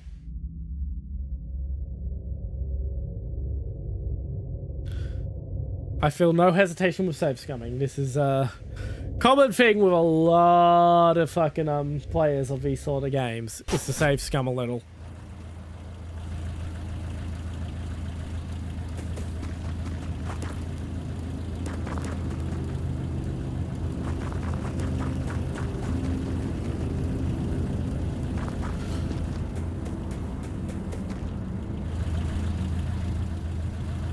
So it's just these three who aren't in the dropship, so...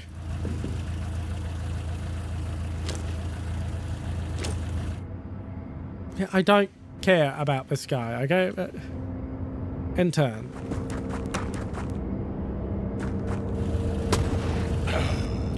And he's dead.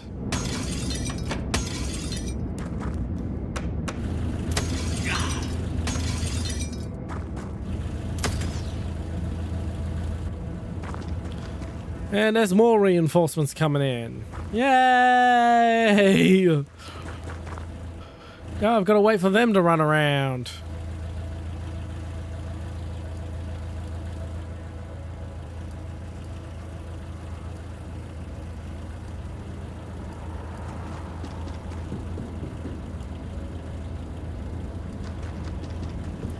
Get in the ship.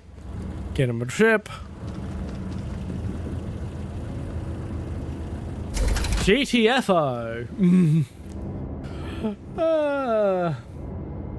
I'll take a little loo break now that this mission's done.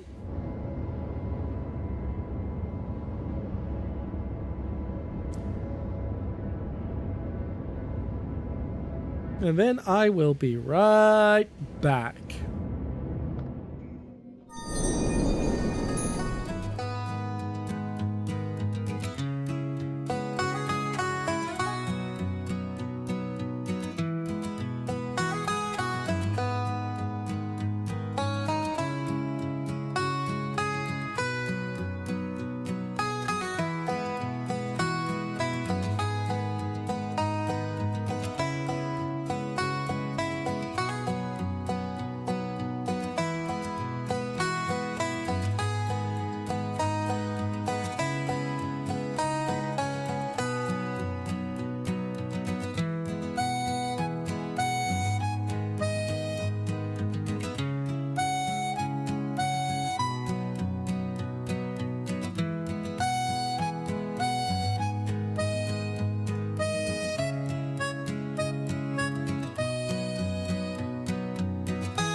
I just successfully touched a kitten's ear. And if that sounds like a weird thing to be bragging about, these kittens are semi-feral. So being able to successfully touch one by the ear and not have my hand destroyed is an achievement. They are very much warming up to me. I mean, I was still getting hissed at, but I at least got to touch the ear.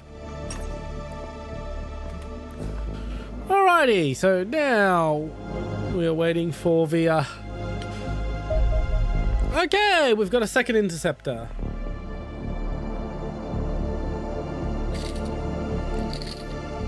And that is one empty bottle of water. Bottle number 2.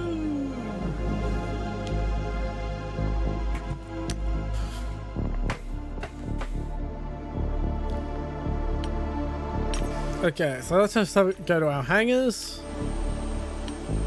Okay, good. It also defaults to having an auto cannon.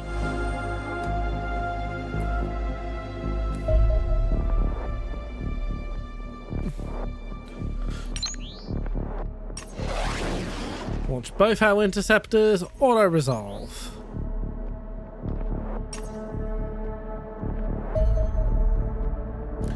Aerial warfare. Engaging extraterrestrial craft in combat is a remarkably difficult process, even as the most sophisticated human aircraft and air defense systems are largely ineffective.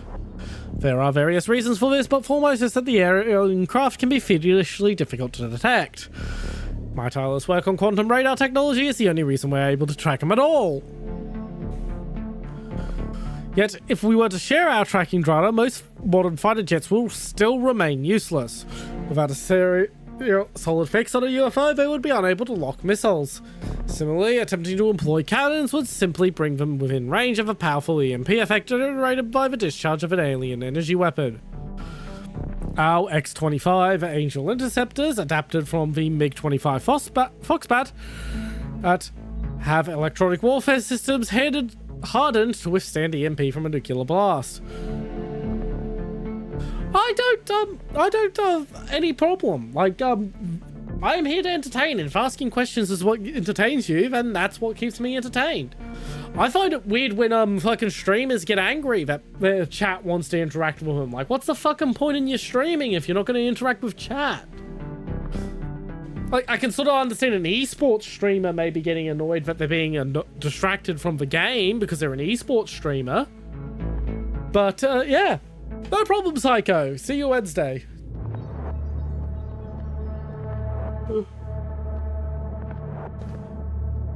But yeah, an esports streamer I can understand maybe getting mildly annoyed, but that's an esports streamer. Same with like a fucking speedrunner. But if you're just a general streamer, like you gotta interact with chat or else no one's gonna fucking watch you. That or you have to have massive tits. But like, I can see massive tits whenever I want. I have Google. Like, I don't need fucking live streamers to see titties. I find it really weird that boober streamers are so popular. I mean, at least some of the lewd tubers from the VTubing scene actually do like GFE shit. Ex-Gummy, welcome in, welcome in. Anyway, back to our aerial warfare. Recent research has unlocked further combat options. I've managed to integrate a short-range quantum radar carried by our interceptors with the guidance systems of 2 common missiles. The lighter missile is highly maneuverable. The heavier torpedo is far slower, but more damaging. Yay, we can make missiles! But I'm not going to at the moment, because it's, I'd rather have the body armor made.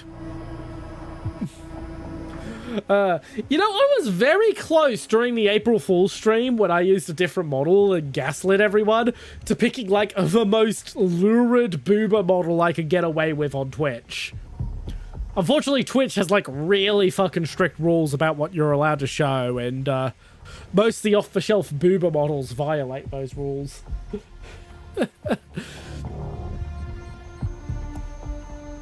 Okay, magnetic weapons, xenobiology. We'll go for xenobiology.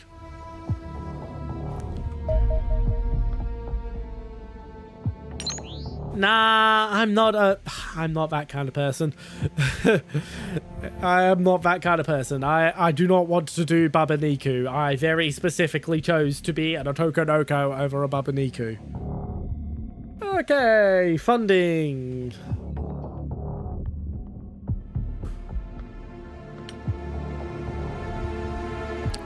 Okay, we have 150 points. Can we research?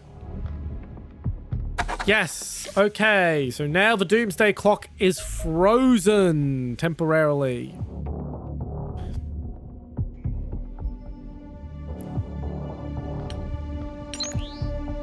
Elimination would cost less than... I probably should have just eliminated this fucker. Well, that's next on our list. Okay, abduction. Launch aircraft.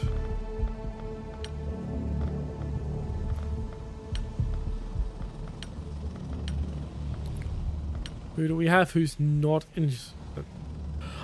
the Quokka is off screen because I didn't want to have to move his position to away from where his default position. And I didn't want him blocking any of the UI. His default position is set around where it's convenient for him to be positioned for Warthunder. Basically, I'm just being lazy. I can just toggle him back on if real quick. Why am I zoning out fucking VTube Studio? You fucking silly thing. Like, there he is. We'll keep him back on for now.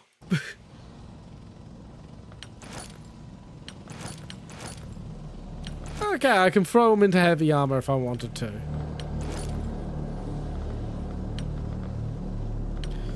Okay, we'll put the warden armor on the injured soldiers. We'll actually give them heavy armor too, because they're injured.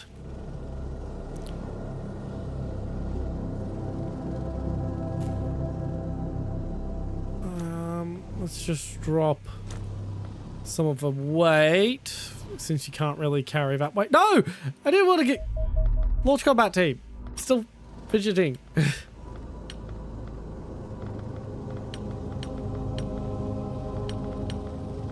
Okay, we've still got some additional warden armor available, so we'll just put that on those two.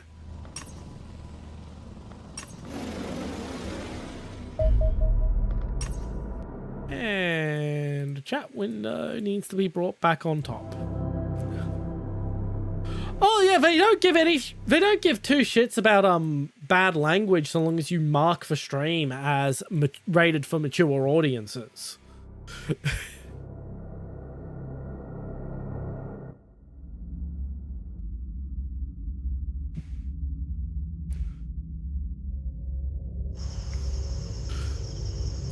But they're really narky on Twitch when it comes to boober models. Which is funny because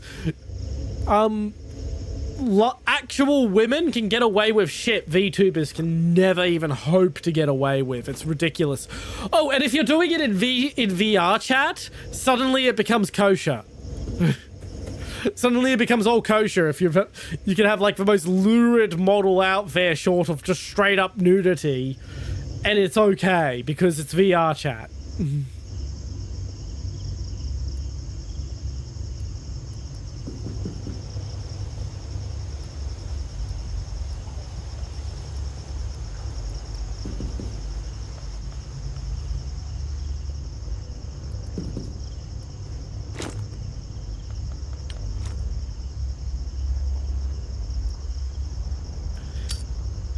Enjoy some C4.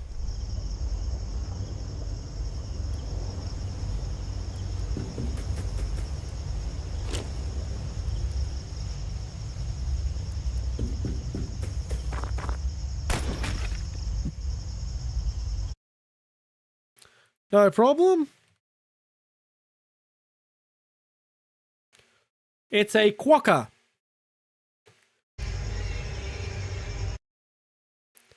They are very cute. I even did one stream played a small YouTube video about him.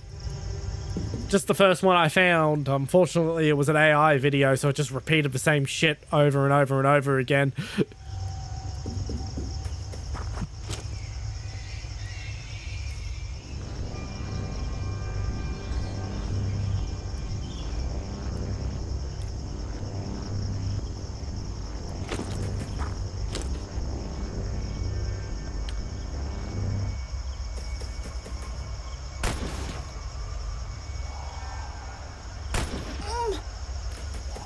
Ow.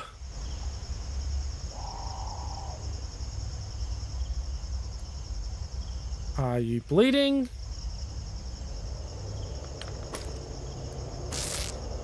Doesn't matter. Let's throw a flare.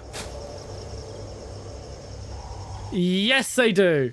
Yes, they do. I see some of my Slavic viewers refer to him as a boba, which is Slavic language's name for quokkas. Or C4.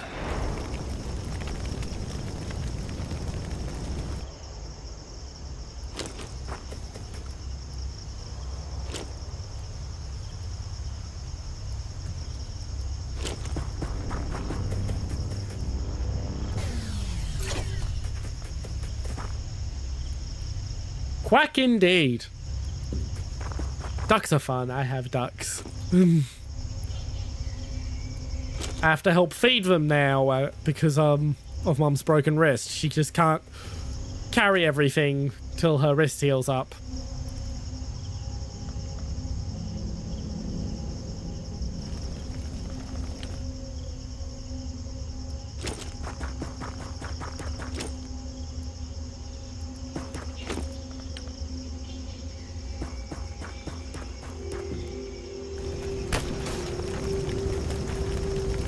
But yeah, if there's ever anything you're curious about or just want to chat about, that's why I'm here. Yapping is the point of these streams. At the end of the day, the game is there to facilitate yap, not the other way round. I do not want a dead soldier this early in this mission. I can't just recruit soldiers at the moment, and I don't have a training room and all that sort of jazz.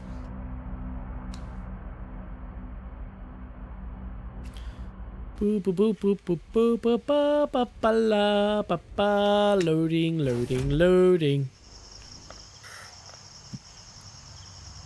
Okay, I'm gonna instead pull you in and then have you heal up in here.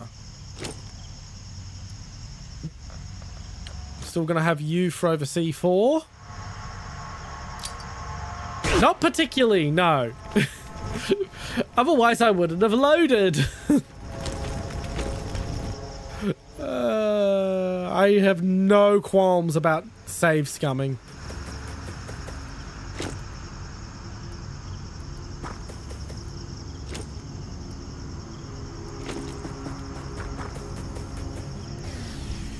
Especially this early into a campaign.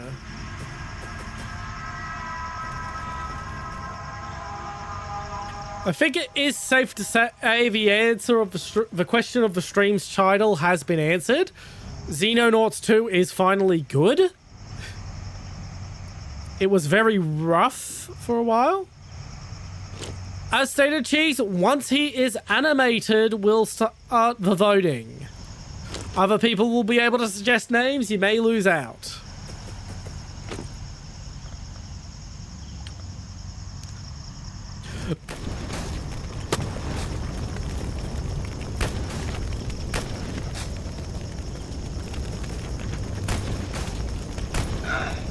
Oh, that was a hell of a hit. But yeah,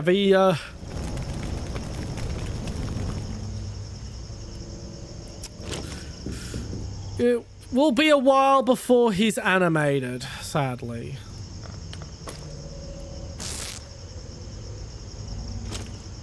The issue is that animating him will cost money. Money I don't have. Money that can be spent on other projects.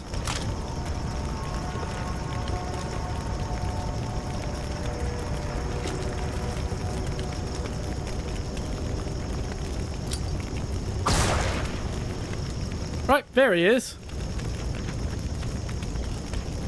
That would actually be funny. That would be funny. That's like a lesser version of what I did this April Fools. The issue is, do I have permission from my model artist to do such a thing? Because model artists don't like you changing their art without permission. Oh, that is scary looking.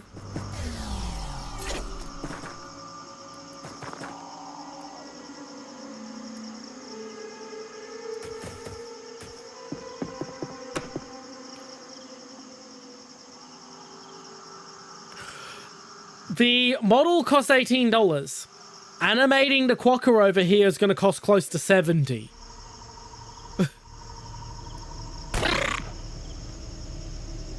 Like, the model's a pre-made model. Pre-made models are cheap.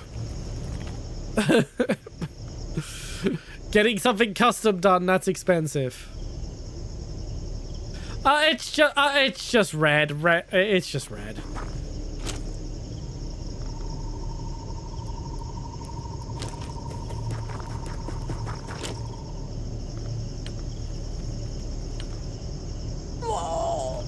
Oh, she's dead.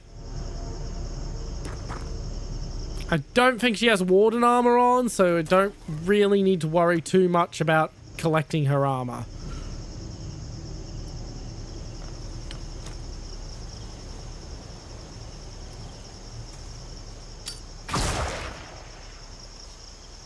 Yeah, I'm not recovering that corpse, but at least the alien's dead.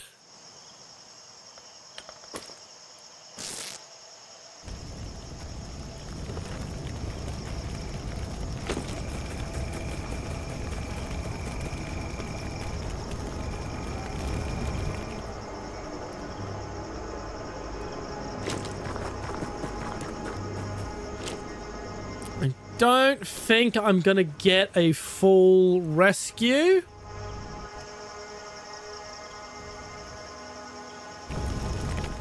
But I'll get as many as I can.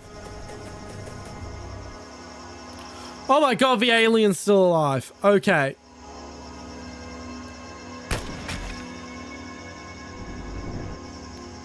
Where's my sniper?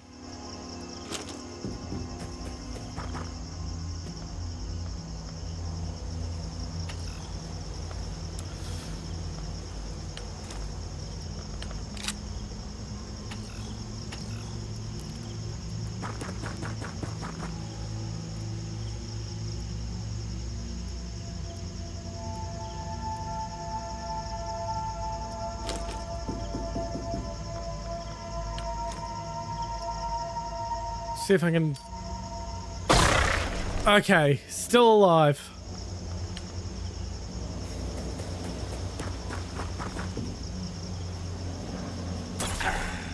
There's my sniper dead.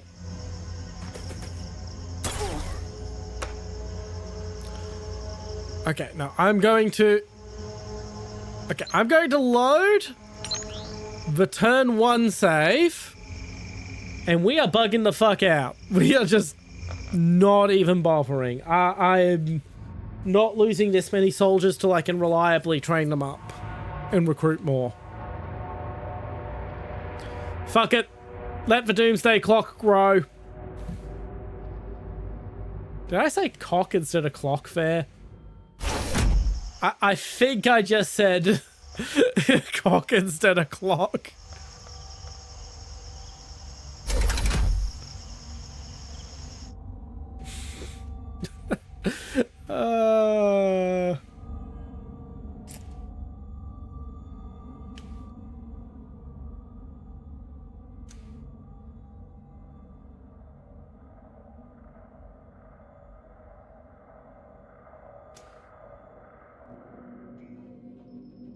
Yeah.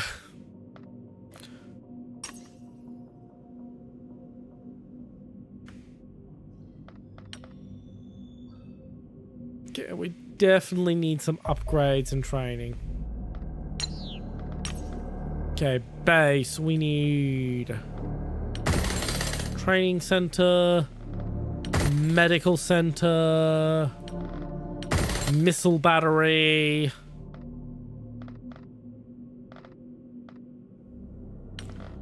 Could do with some more living quarters.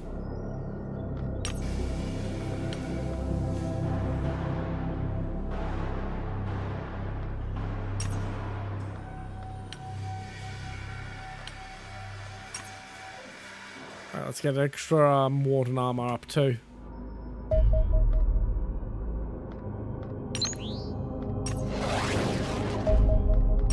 Auto resolve. And that should get us some additional armor. Hey! Our universe appears to contain an unimaginable number of different environments in which life may evolve, permitting any potential extraterrestrial beings a dizzying array of weird and wonderful forms. Indeed, some of these could be so profoundly strange that the scientists may struggle to recognize them as living creatures at all. Hello, Fukuna. Hello, welcome in, welcome in. Rare to get someone new over on Kick. Make you laugh for a follow. I said Doomsday cock. Let the Doomsday cock grow instead of the Doomsday clock grow, like 10 minutes ago. Is that worth a laugh? Kind of putting me on the spot here. Alrighty. That was worth a laugh. Indeed, some of these could be so profoundly strange that scientists may struggle to recognize them as living creatures at all, thus making the uncanny resemblance between humanity and any of our alien adversaries deeply suspicious. These similarities are obvious at even the most basic level. Common foes such as sectons are humanoid beings with bipeds and familiar musculoskeletal organ systems have a remarkable ability to breathe in our atmosphere without assistance for a time. One possible explanation is life may only emerge in a very narrow set of circumstances. Yes, Warthunder streams are my regular streams. Since you're new here, I'll introduce myself. I'm General Chat, Spring Brigade of Chat Army, here to lead the international war on boredom, and one day come up with a better intro for myself. Yes, that is permanent part of my intro. Yes, the part of my intro where I explain that that's a permanent part of my intro is also a permanent part of my intro. On Wednesdays, I stream Warthunder and have an open squad to allow viewers to join in. On Friday, I stream whatever the fuck I want with no regard as to whether or not it makes any sense to be streaming it. And on Sundays, I stream new releases like Xenonauts 1.0 here, or streamer bait games. And if anything goes wrong with that streaming schedule, I default back to War Thunder. Yet this seems scientifically improbable, and I come to suspect something more sinister is at play. Exactly what this may be remains unclear. I simply lack sufficient data to meaningfully speculate. Performing more detailed autopsies on recovered alien corpses may help reveal the truth. However, capturing at least some of our alien enemies alive would certainly assist my work. Riddling extraterrestrials with bullets rather limits their usefulness as research specimens. So here's a taser!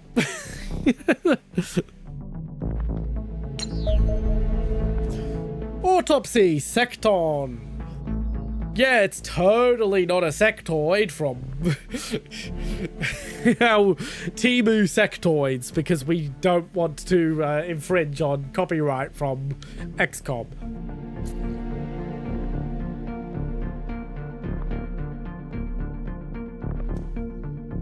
Sightings of small little green men are common reports, and we now have explanation as to why. A secton stands less than 5 feet tall, possesses substantially less muscle than a human adult. Their physiology is nevertheless fascinating, with their mammalian circulatory system and largely recognizable internal organs. Yes, that is also true, as Malicious has said. With War Thunder, I do a challenge where I am not only doing free to play for the whole grind. I am also not allowed to use the stuff they give you for free to try to coax you into paying for War Thunder. And yes, my favorite take is the M41 Walker Bulldog. I just think they're neat. The head contains its most significant differences. The brain is relatively large and has an unfamiliar structure, with the eyes at least 3 times the size of a human. Naturally, this has some gives them excellent vision. The mouth is present but underdeveloped and hidden below several folds of skin. Teeth suggest that they are omnivores, yet no food is present in the stomach. Instead, a number of metal ports are dotted around the spine. However, they evolved, it appears these creatures now receive their nutrition directly into their bloodstream. Battlefield reports suggest sectors can cover ground quickly, but are generally quite weak.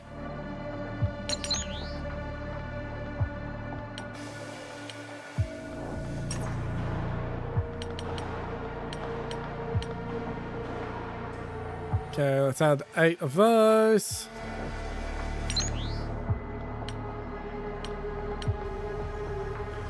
Next research project. Okay. Let's start research into alien weaponry.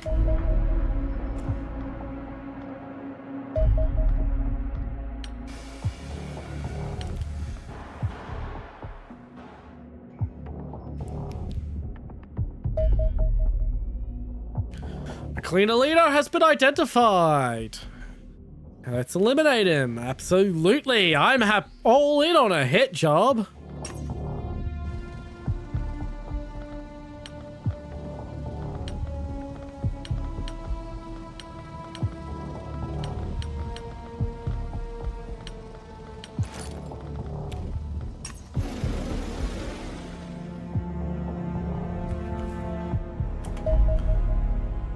Oh, wonderful. If we had delayed launch, we could have had an extra suit of armor. Oh, well. Bam, bam, bam, bam.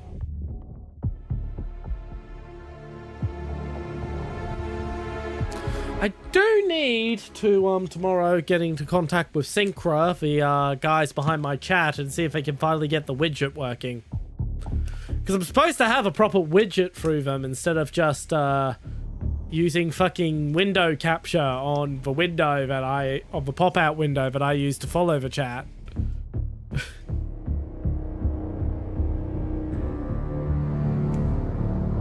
Oh, mission's ready to fight. Okay.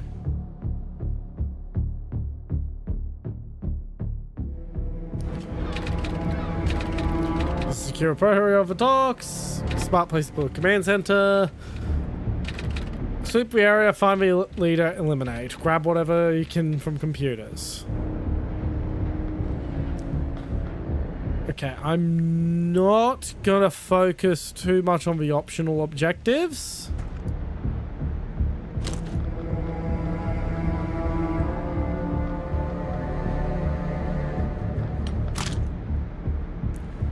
Apparently I can't aim at this guy. Oh, he's up for the level.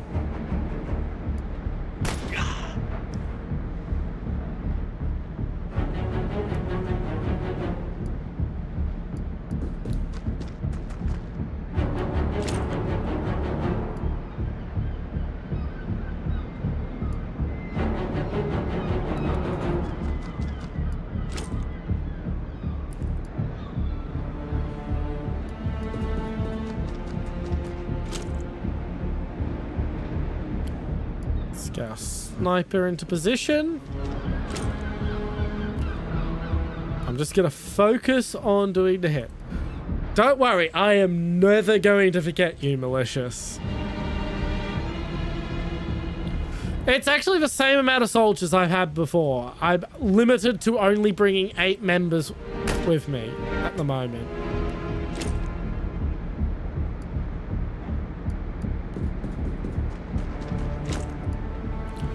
They're just all sort of gathered in spot instead of being spread out.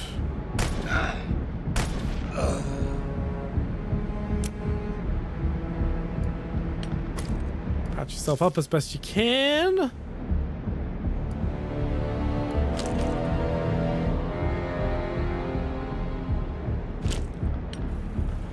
What we got?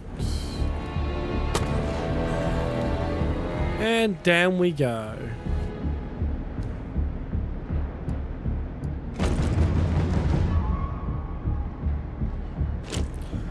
Honestly, you're very memorable. You are just very memorable. As far as a chatter goes. A lot of streamers like to say, oh, I remember every chatter. No, I'm going to be honest. There are some chatters who are completely forgettable. You are not one of them. You are a very memorable chatter.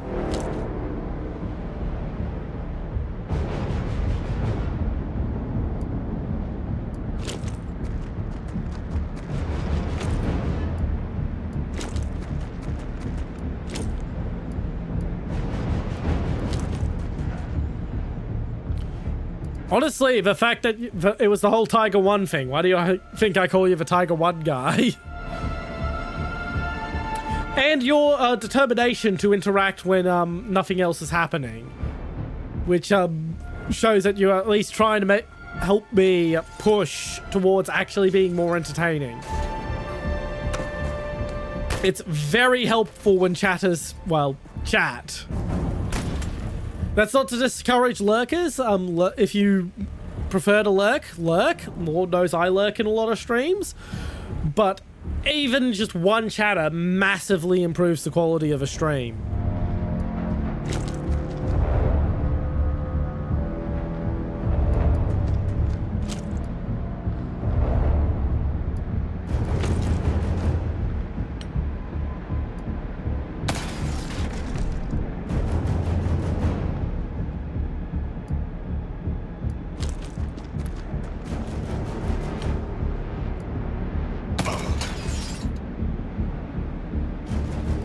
That is the initial thing that got me to remember you under your YouTube name, yes.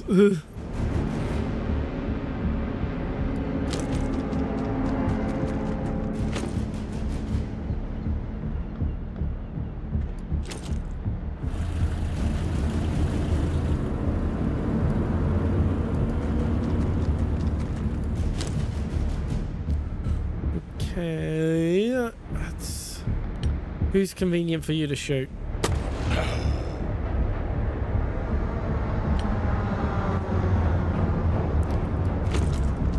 Alright, we'll have you push up then.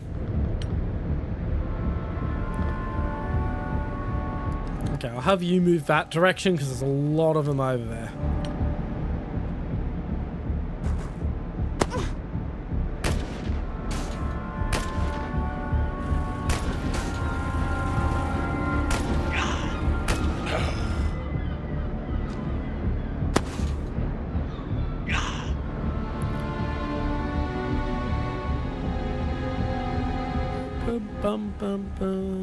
Who's our most injured guy? Patch yourself up.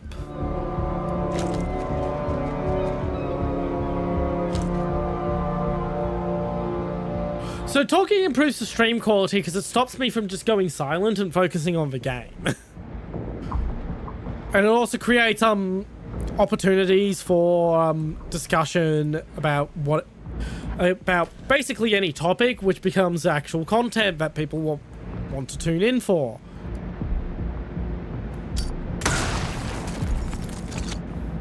Because once again, people tune in to streams to be entertained. I primarily by the yapping, not the actual gameplay. The exception to this is, of course, esports streams and what's the words? Fuck, I forgot the word for it. Shit, I hate when I forget words. How do I forget my own language so often? Speedrunners, that's it. And speedrunner streams. So speedrunner streams and esports streams tend to be the exception to the whole people are here for the yap. But I am not an esports streamer. I am not esports level. Not anymore. I used to be esports level in Age of Empires 2, but that was a long time ago. So esports streams aren't really relevant to my level of entertainment.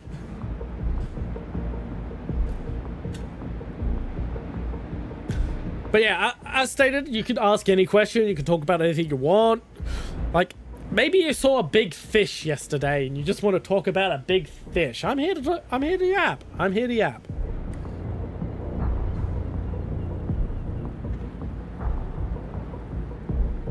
Naturally, I do have my own stories. The issue is, I'm a very matter-of-fact person in which I will, just say what I want to say and that's it. So, like, I can ramble, but I need to be triggered into rambling. So, when I set up, like, a list of talking points, which is something a lot of streamers recommend, I have a habit of just saying everything to finish out for talking points and then just being like, shit, I'm out of things to talk about. Because I just say it in as blunt and direct a way as possible.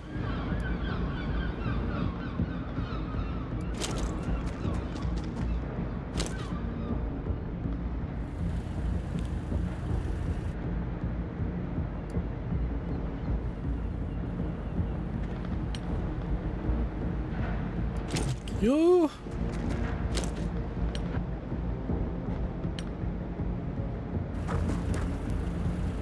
There's an enemy. He is fucking dead.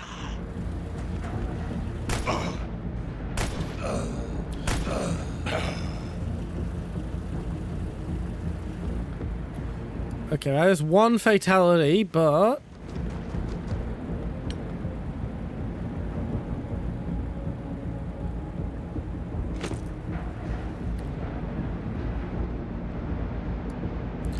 I do need to pick him up so that he can do stuff.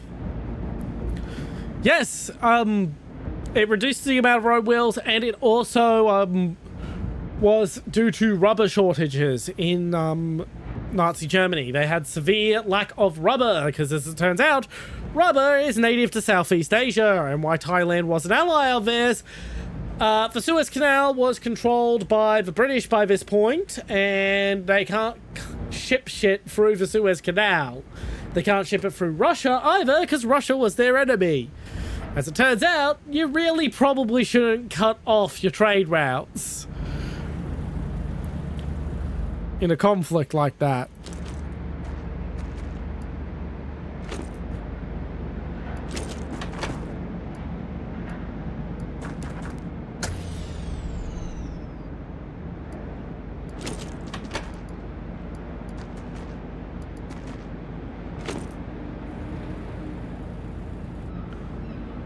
Who we got to work with? Okay, you're gonna move up here now.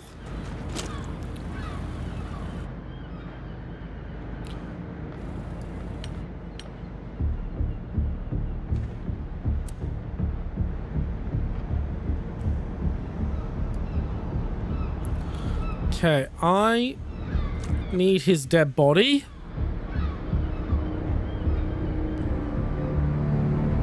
Yeah.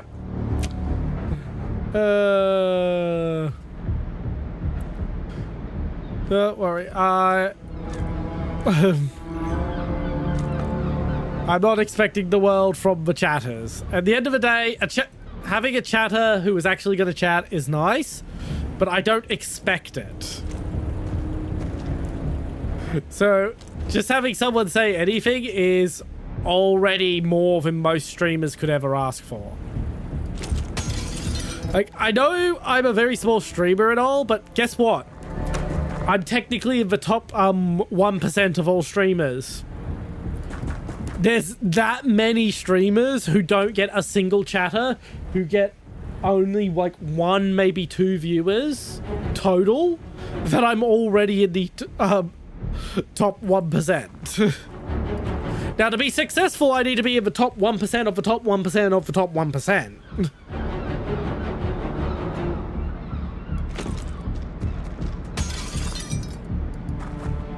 So I've still got a ways to go, but I'm already ahead of 99 other streamers for every 100 that come into existence.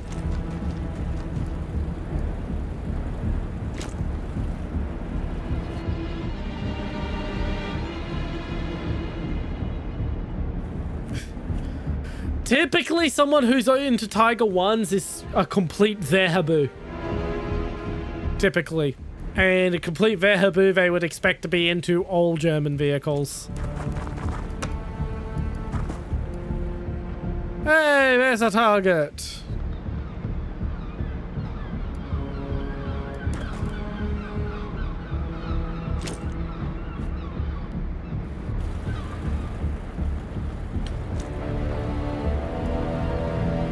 Let's throw the C4. Hello.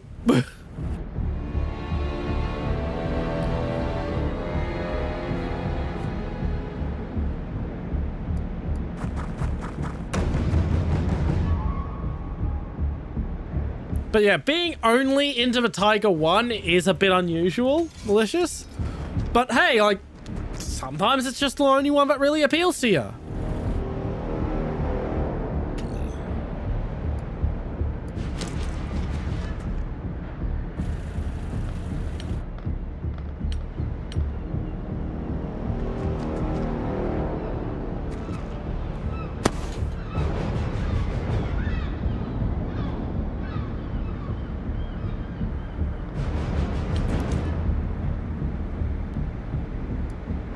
Just for the C4 again.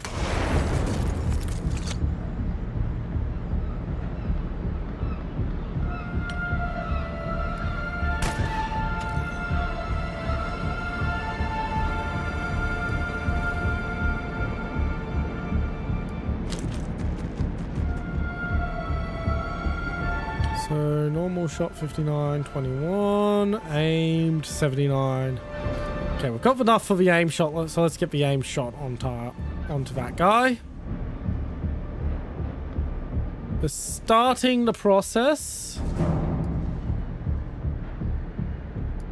of pulling the fuck out, because the enemy are about to start getting reinforcements.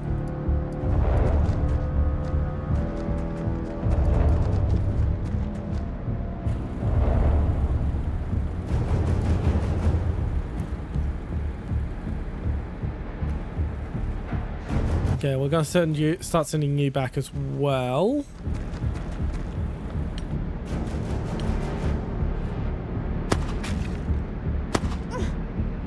Ow. Ha! You missed!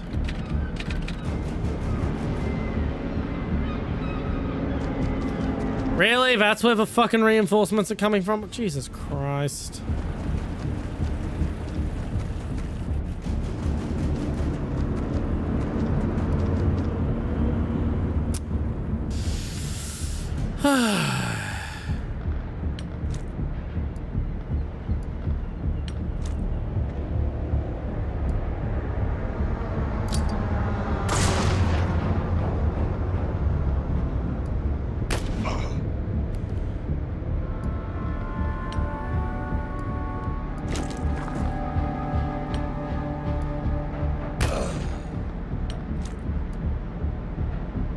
Do your job, grenade. He's dead. Okay, we can start the process of getting the fuck out of here.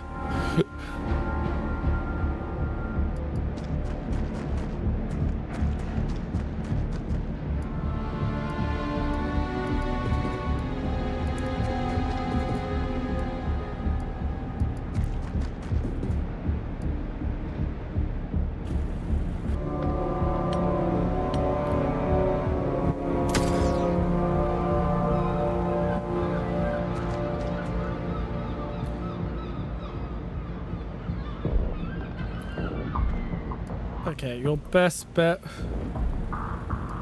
is to run up through the building.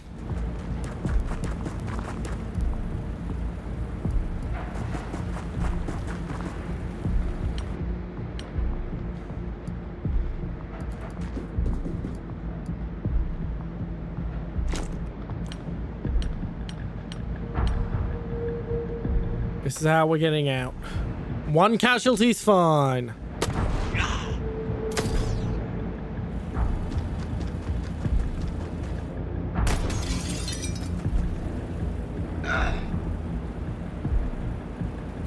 There's worse things in the world than having a singular casualty.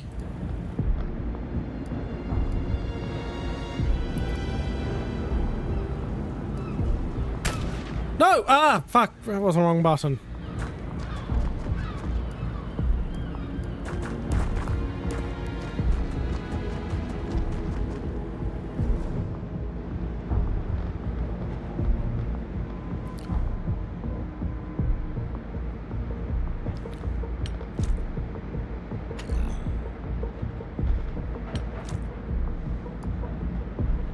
Throw the fucking brick of C4, see what happens. Okay. Cleared a shot, at least.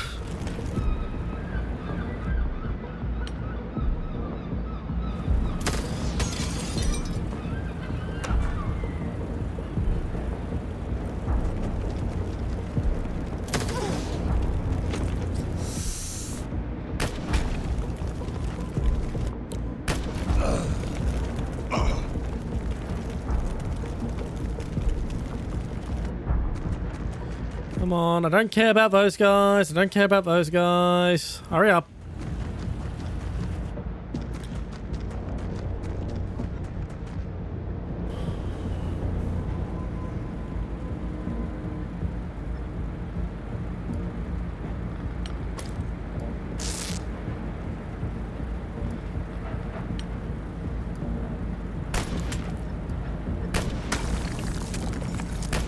Okay, I'm fucking...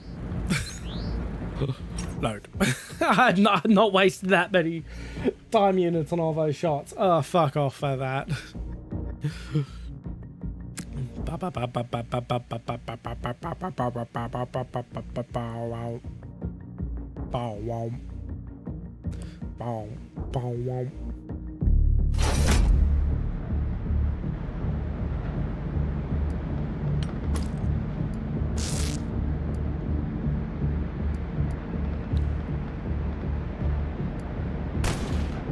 No.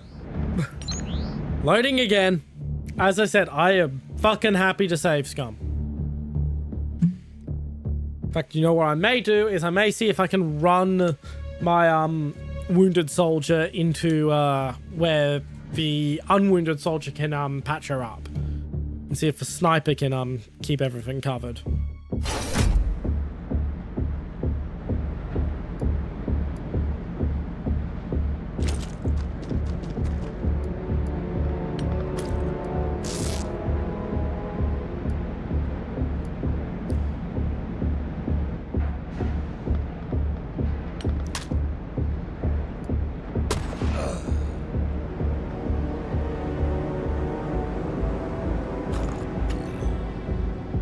Don't have enough to reload, no problem. He at least has a handgun he can use.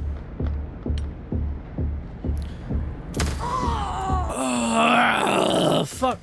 No. Let me fucking load. I hate when games in this genre don't let you fucking open the menu on the enemy turn. I don't care. I am not fucking accepting this. Hurry the fuck up and let me load the autosave.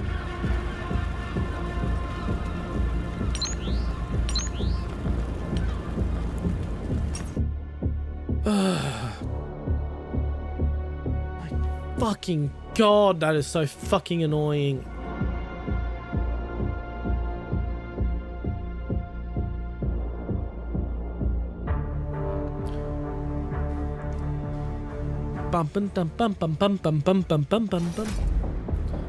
Okay, that did not work out.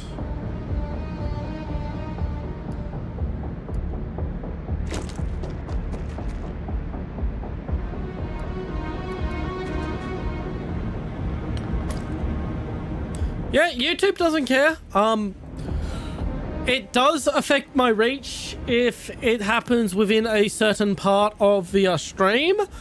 I really should be a little more careful with the opening of stream.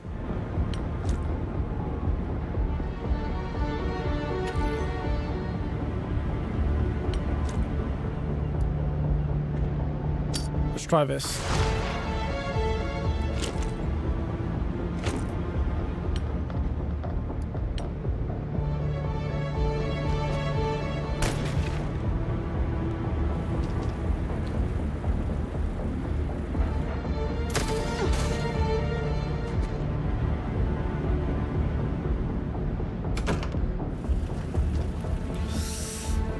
Not happy with how this has turned out, but you can always come back to Unlucky 13 later.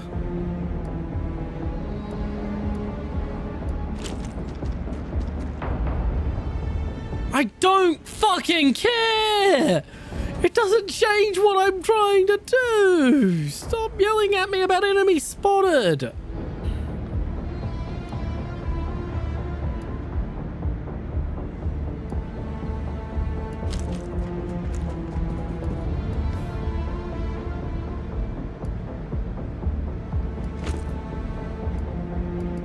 No, I'm trying to get this guy. Yeah, I don't care.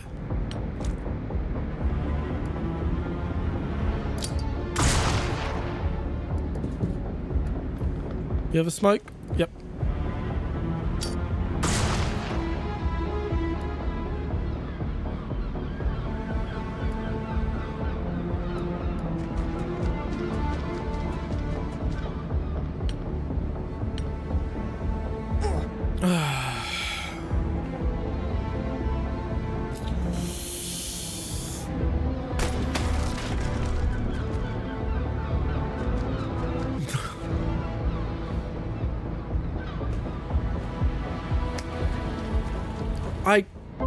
Piss off! Just have a fucking countdown timer for those things to disappear, please!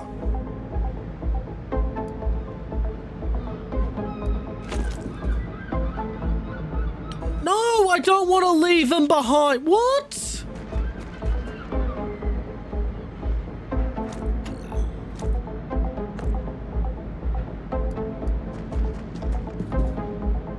Yeah, that was the fucking... God damn. That was annoying. That was fucking annoying. But yeah, no, of course language is not that much of a problem.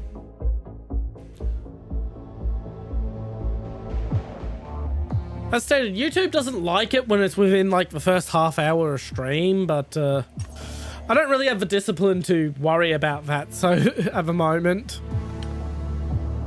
I do try to get my swearing under control, but as stated, I have limits. I am Australian and the son of a sailor. Well, not the son, the grandson of a sailor. Two groups famous for their coarse language.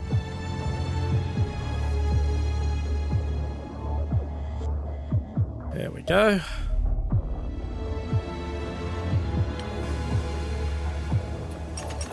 Don't have that. And I don't need any more than 8 at the moment.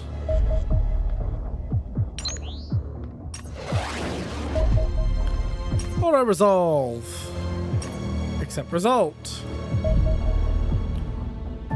Engineering. Build more armor. That gives me enough warden armor to have a full squad.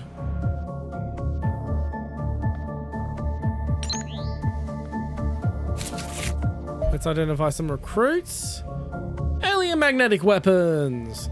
There are a variety of different magnetic weapons employed by the enemy, each with their own unique strengths and weaknesses, but they all appear to be coil guns of some variety.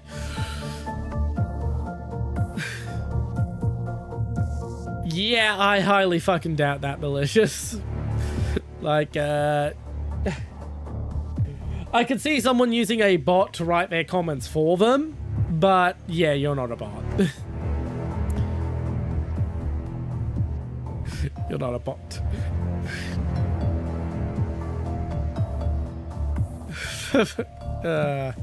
The design is relatively straightforward. Barrel contains a linear arrangement of electromagnetic rings, which flip priority as the bullet passes through them, first pulling, then pushing. High rates of fire remain pulsable. The electronics of the gun can time this process to the microsecond. Coil guns are a real thing, and you can actually buy a couple. There's a couple on the market in the US. They're not very powerful, the ones that are actually made IRL, but hypothetically, they could end up incredibly dangerous in the future. At the moment, where we have power limitations, getting enough energy in that small package. Because I know what bots are and are not capable of, malicious, and bots that can just that can imitate a person. Yeah, they're still not there yet. Yet. They're gonna get there. They're getting closer. Aside from the greater muzzle velocity, magnetic weapons act much like conventional firearms. This even applies to ammunition. I believe this is deliberate. The extraterrestrials almost certainly have access to deadlier weapons. But one suspects they are sacrificing firepower for subterfuge. Words. I should slow down. I should not try to speak at speeds comparable to how fast I am reading. That's what's causing me to get all tongue-tied when I read these things. Remember when I say I read faster than people talk? Yeah. Sadly, the aliens have taken precautions to prevent us from turning their own weapons against them. The trigger mechanism is DNA locked to the intended user. Something easily defeated in a laboratory, but not on the battlefield. Still, we have learnt a great deal from studying them. Indeed, it should be relatively straightforward, even by the low standards of our own engineering department, to manufacture similar electromagnets from alien alloys and create barrel accelerators that boost the damage of our own firearms.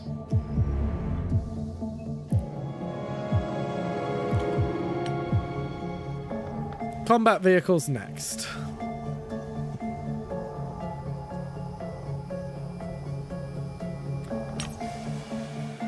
Okay, I'm not gonna spend much on fucking pistols.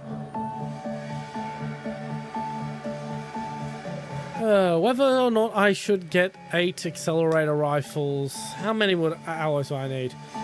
5 per rifle. Okay, it's gonna be a while before I can get a decent amount of them.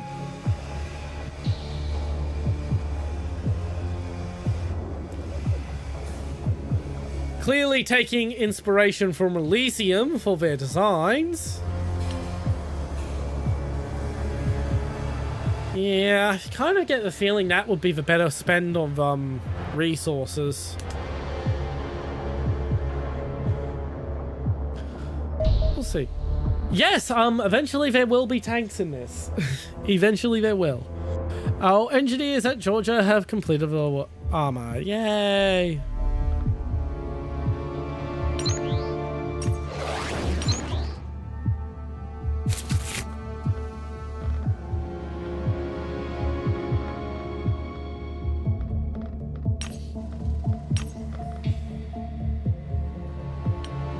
Okay, who can we recruit?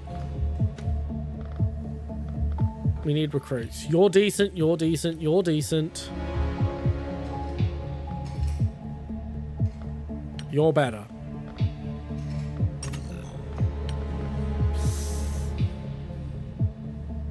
Okay, I'll recruit you two at the moment. Let's have a look at our base. We are getting more living quarters soon. Yep.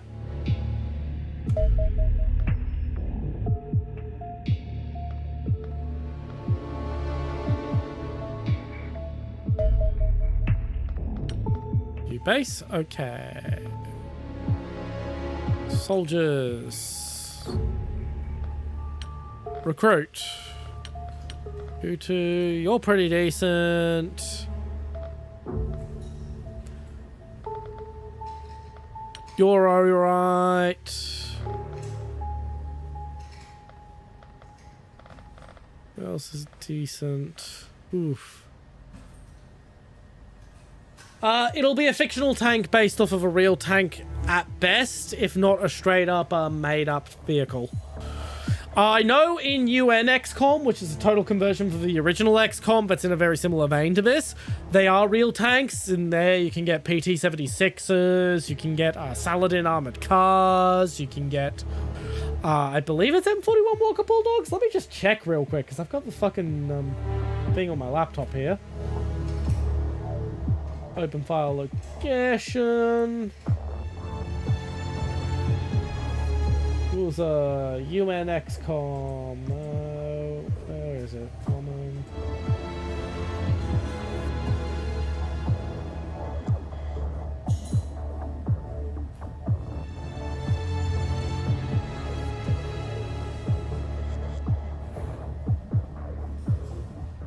Where are your mods again? You are very sillily laid out.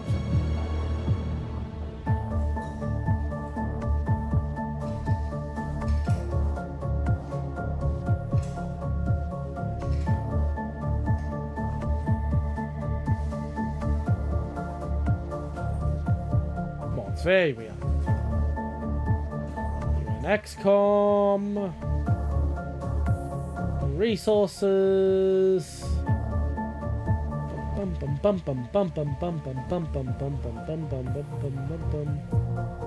Thanks. So BMD1 ferrets. The Saladin and the Sheridan.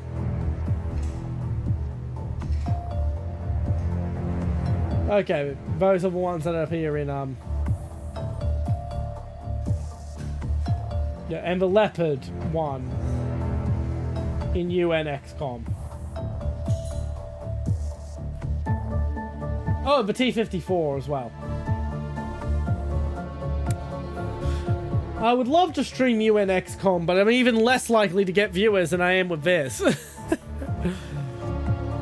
thing is, once I have regulars who turn up for my streams for me and nothing else, like you, Malicious, then I can start streaming a lot of other more interesting things because I'm not restricted in what stream will actually pick up viewers.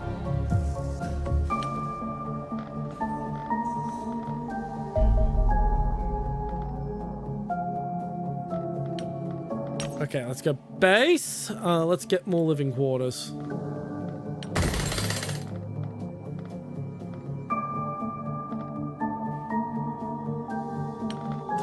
Also get another training center. Mars combat platform. The mechanical armed reconnaissance system is a robot with fucking what looks to be TOW missiles. Well, not TOW, but ATGMs. Is a remote-controlled armored vehicle small enough to be carried in a dropship. Faster and better armed than any soldier, it would be a worthy addition to our tactical teams. The fact that you turn up for any random fucking stream I do is pretty much what makes me think you turn up for me.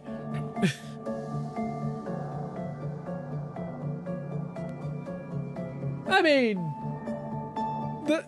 if you're just a random normal viewer, that's still pretty cool as well. Hello, F-15. Welcome in, welcome in. I've got to feed my cat real quick. She is being a pain.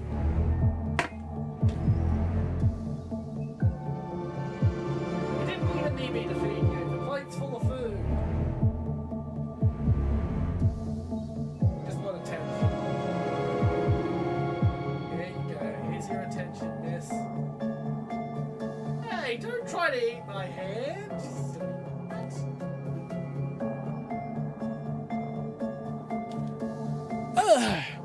Yeah, we're playing Xenonauts 2 since it just went 1.0 like 4 days ago.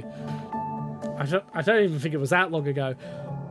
Yeah, before this stream, the last time I played Xenonauts 2 was like years ago when it was like version 0.3 and it was still very disappointing.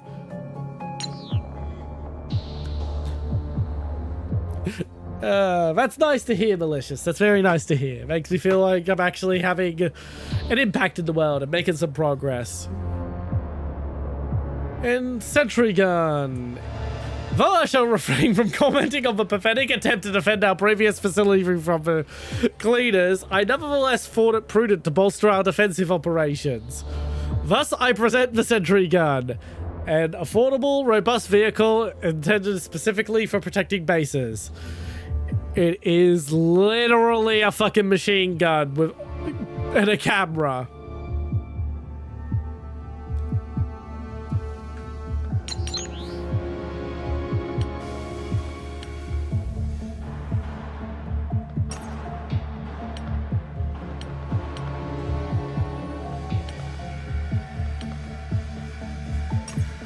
And we'll get 2 Marses as well. Oh, that's nearly bankrupting us. Okay, next fucking spend is on someone who gets us extra cash.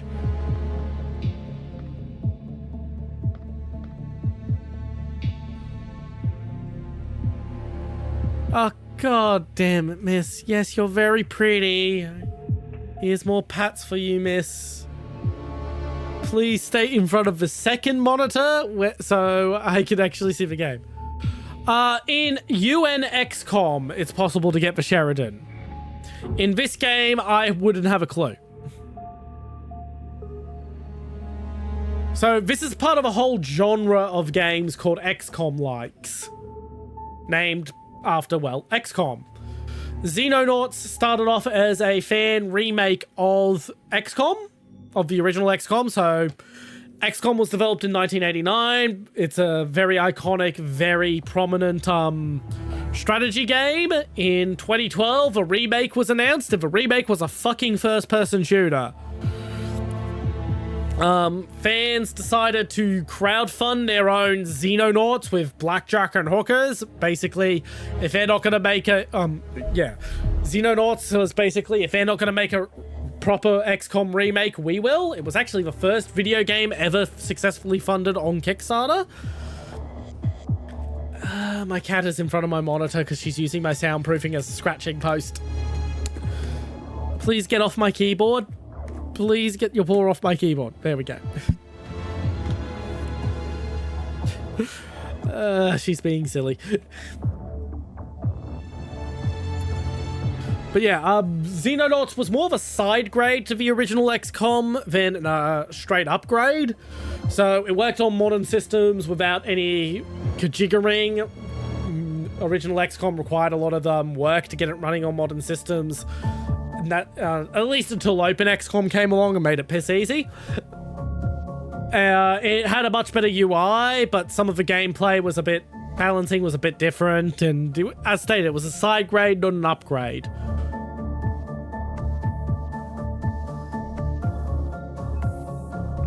Delicious water. The earlier mentioned OpenXCOM is the basis for a lot of the mods for the original XCOM. Basically, people to have their own spin on how they would upgrade XCOM. The most famous ones being the Warhammer 40,000 mod, Rosigma, XCOM Files, and X-Pirates. X-Pirates, I believe, is actually explicitly banned from streaming on Twitch. I believe. I need to look that up again. I know there's one platform that explicitly says you can't do it. No problem. No problem. I'll just continue adoring my cat real quick. You're a very pretty little cat. But yeah, after XCOM, after Xenonauts came out, the existence of Xenonauts and its funding allowed a development studio under the parent company who owned the rights to XCOM to successfully convince them to do a real XCOM reboot that's an actual strategy game like it's supposed to be, and that's the Enemy Unknown XCOM. Well, it's nice to know someone likes my voice, because Lord knows I don't.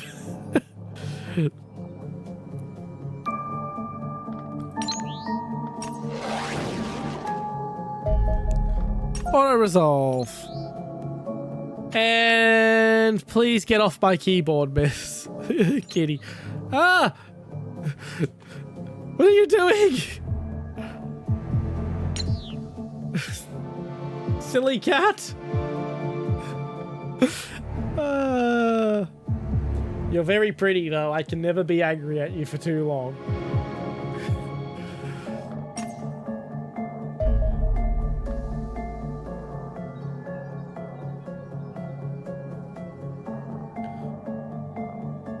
Okay, ambush some cleaners.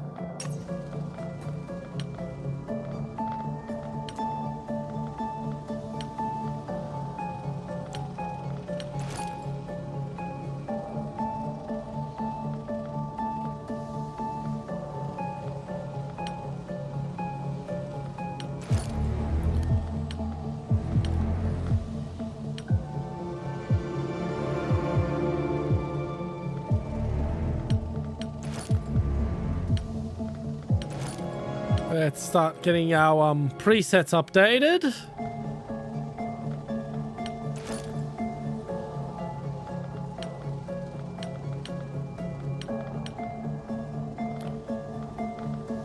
Actually, let's just switch this to heavy armor.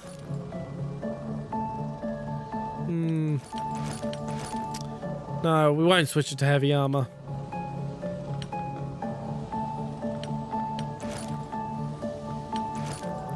But we will for the sniper. No, but does that affect... Yeah, that affects accuracy, okay.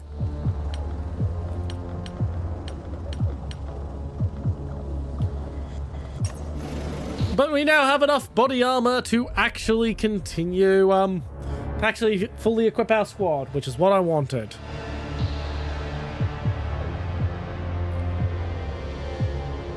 Okay, eliminate all hostiles. Try not to blow up the trucks. We could do with the cash money.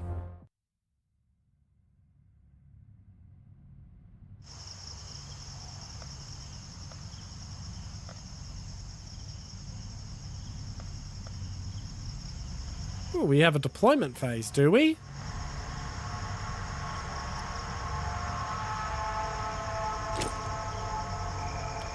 Nice.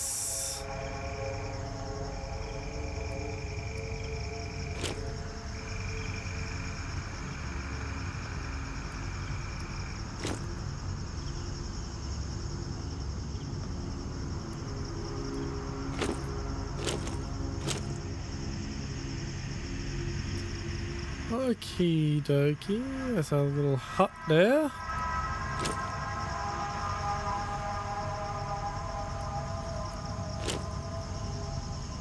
So the hut will very much come in useful for cover.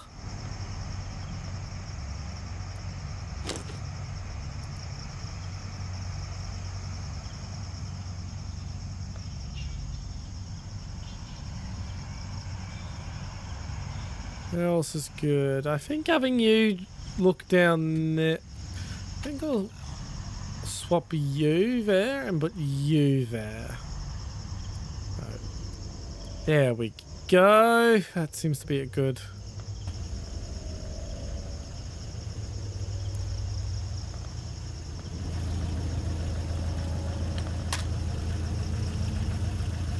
$75, $75, $75.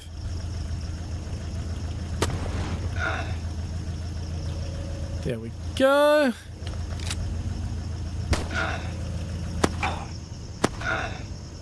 Ow.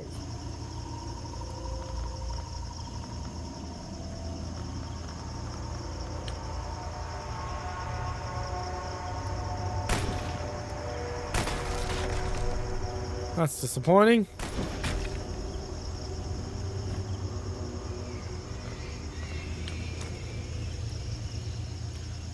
Throw a grenade.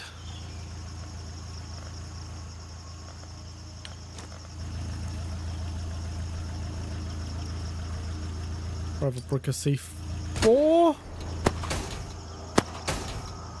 Hey, we knocked a guy unconscious. Splendid. We actually might get a capture out of that.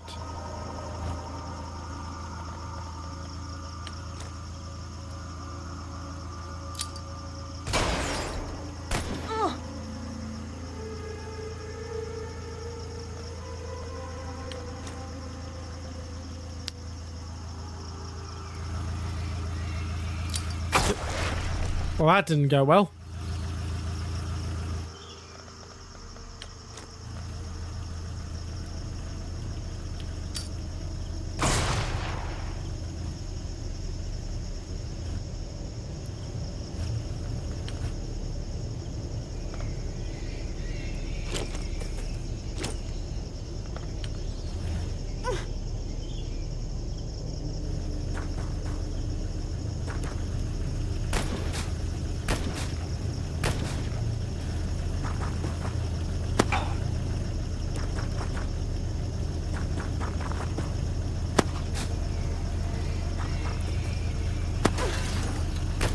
There goes for shield.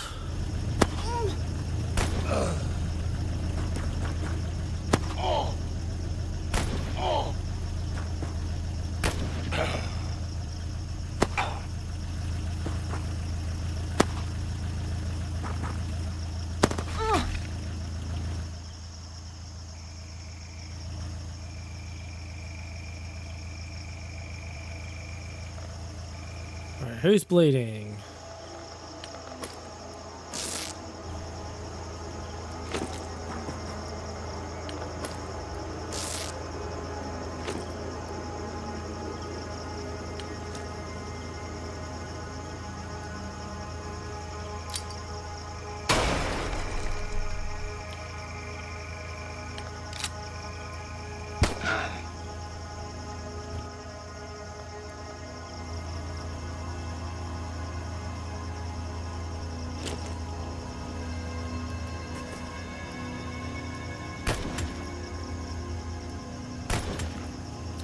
Nope, didn't work, but was worth a shot.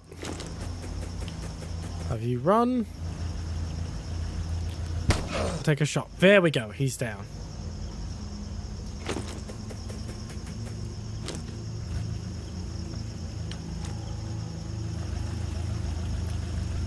Throw a grenade over. Didn't quite get the target I intended, but it still did. It had 82, 86.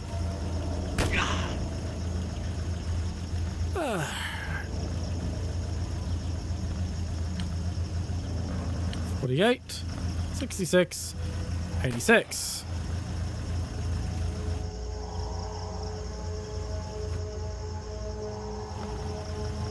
All right, that's next turn. Oh, he's still bleeding. Shit, didn't realize.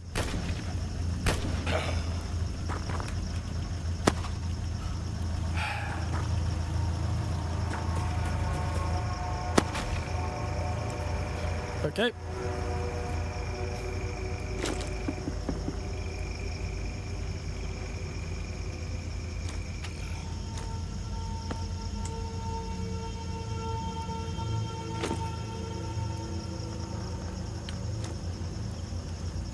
Throw the brick of C4.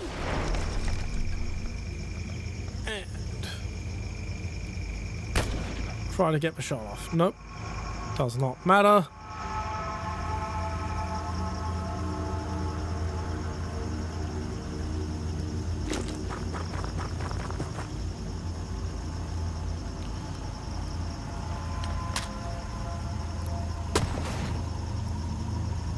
Doesn't matter.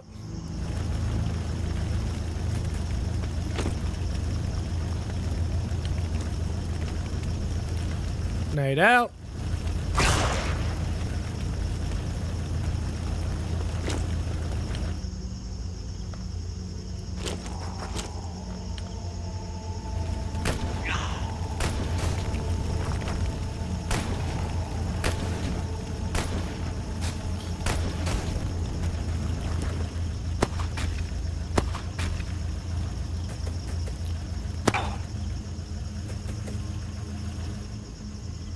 Okay, he's bleeding. We need him to patch up.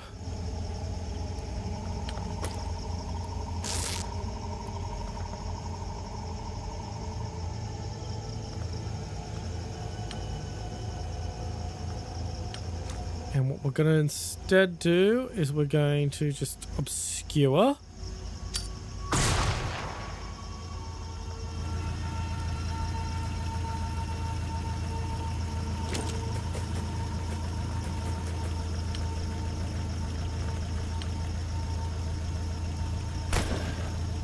We're just gonna push around.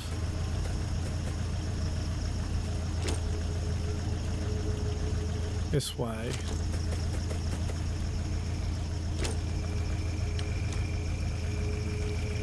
Throw the flare.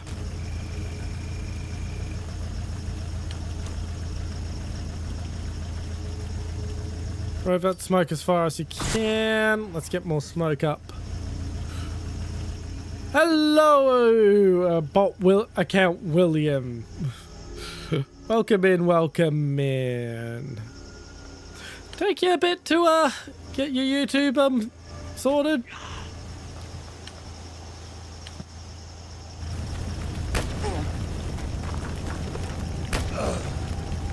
That leaves just one guy left to take care of. He's not an issue whatsoever, though.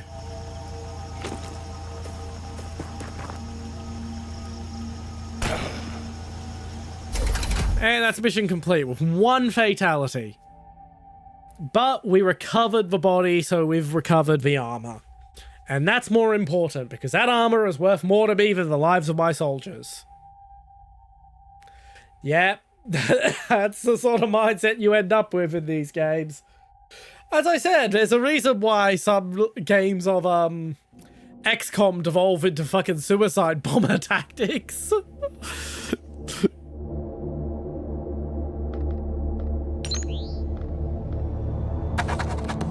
Let's get some additional money. Yes, I am aware. I am aware it's you, Malicious. Why do you think I asked you took a while to get your YouTube set up? It's more of an intifada mindset than USSR. USSR has just thrown numbers at the problem. Suicide bombing is a completely different mindset. Interrogation, cleaner agent. There's little doubt our captive cleaner agent is fully human. Troublingly, there's no evidence to suggest they are under any form of alien control. Interrogation of the subject suggests he remains unaware of the ongoing extraterrestrial invasion, instead appearing to believe our organization represents a powerful crime syndicate illegally manufacturing drug and trafficking weapons. Sharing evidence of alien activity proved more effective than coercion, eventually resulting in the bewildered prisoner agreeing to cooperate with our questions. This allowed us to verify his identity and extract valuable information. No problem. You seem to be very devout, and I do very much respect that. It appears the cleaners have subverted several law enforcement agencies in creation of false investigations into their opponents, including us. Many of the cleaner agents we face are just ordinary men and women who all wholly unaware of the severe interests of the invaders. This brings us back to our captive. As there seems to be no obvious reason to conduct a dissection, we have chosen to move him to our cells. We can consider him once he is no longer a threat. Consider releasing him when he's no longer a threat, yeah. Why not recruit him? He's not a threat if he's working for us. 105. 150. 175.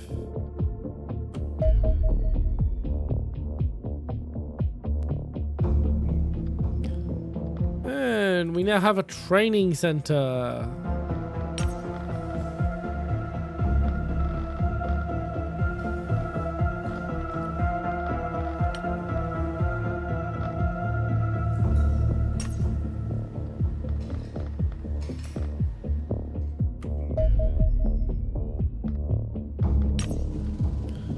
The armory, we want engineering. We're going to start production on accelerator rifles. Actually, no. I'm going to have production made of a couple of spare pits of warden armor, just in case. Just in case I can't recover a body.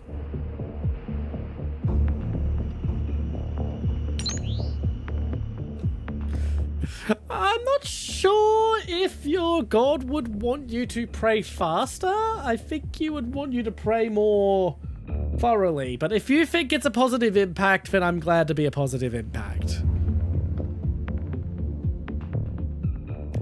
Alrighty. Hey, we made a profit! We made a profit last month. Splendid.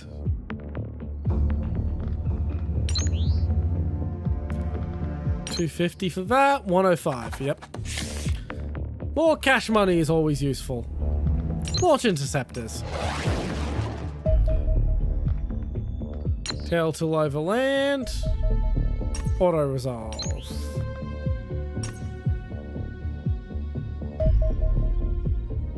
Engineering. 2 spare suits is fantastic. A potential supporter in the Latin American region appears to have fallen under enemy control. We have therefore reclassified them as an infiltrator. Ah, that's disappointing.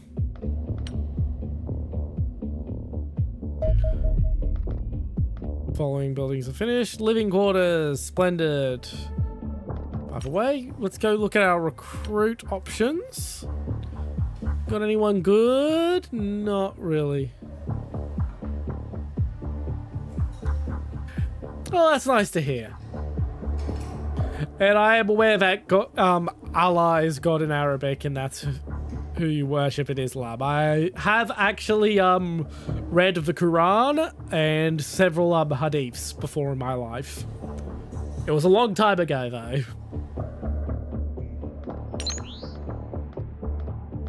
Let's get some more recruits. Extract VIP.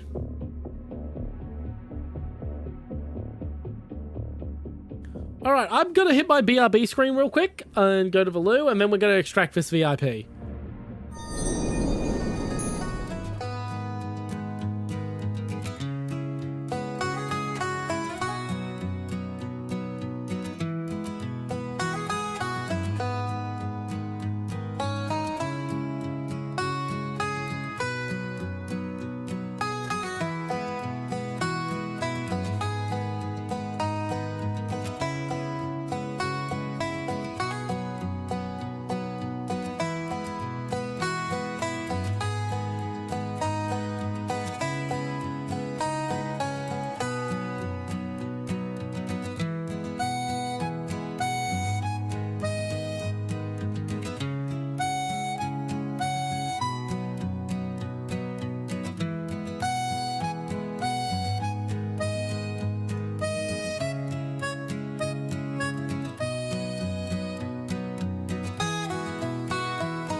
And I am back.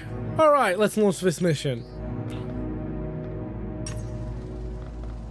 Okay, we don't want you. You're too wounded.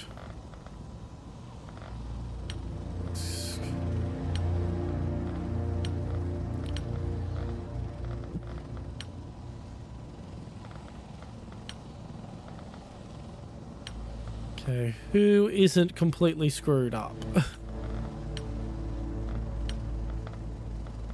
Okay, I don't really need a shield. Let's get a heavy instead.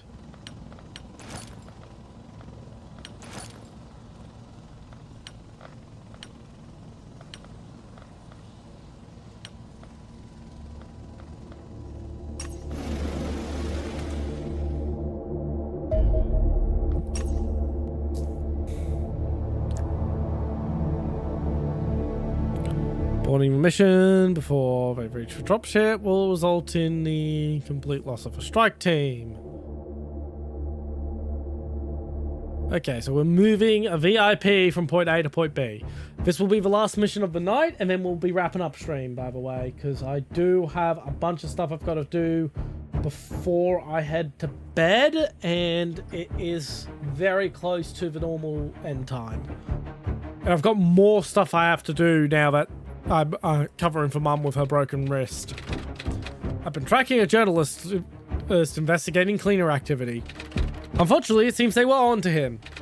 He made it to the rendezvous point with their soldiers, but the cleaners are closing in. Get him back to the dropship alive. Can I at least control him? Yes! I have control over the civilian.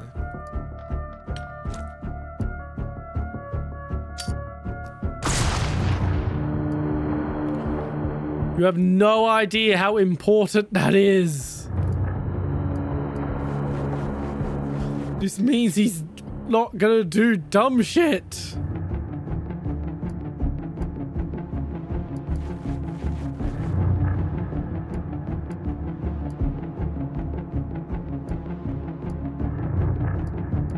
Okay, I'm literally just gonna use her as a meat shield for you.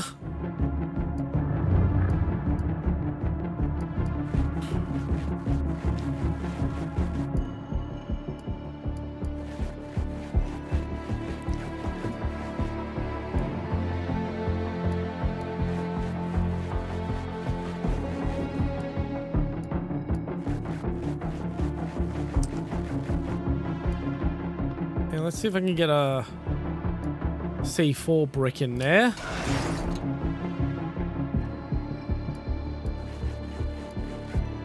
Okay, let's see if we can get to.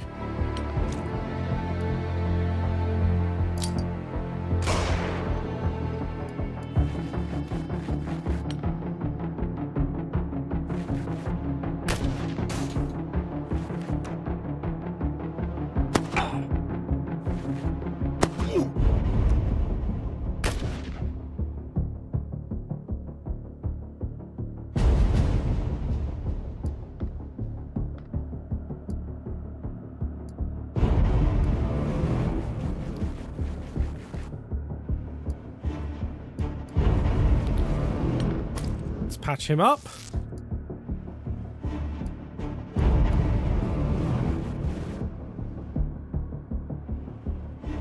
So we need to get to just past the red building.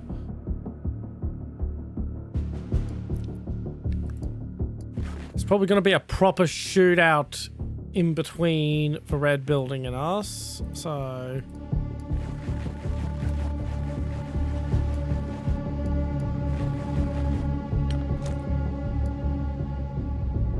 nade out.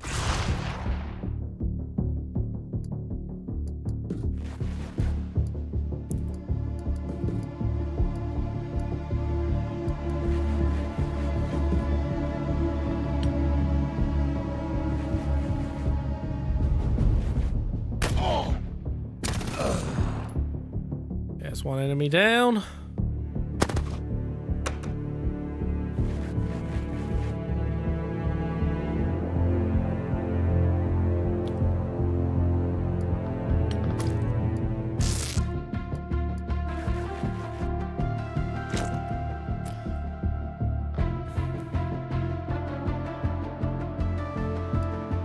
See if we can get you up there.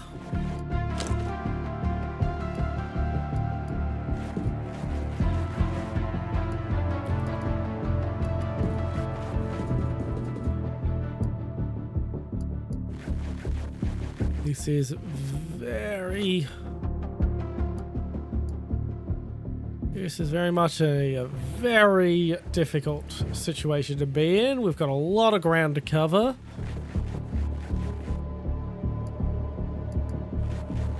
And it's very open.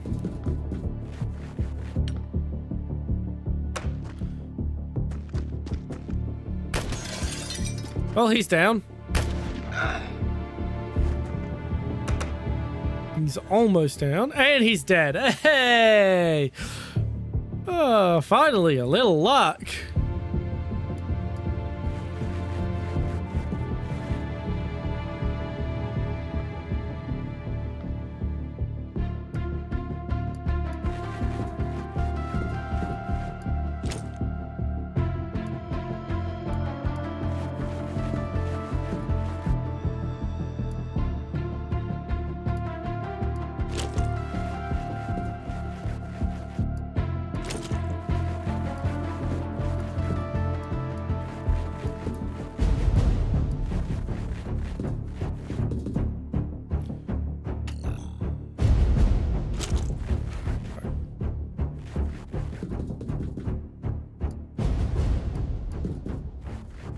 Have you look that way, and onwards we go.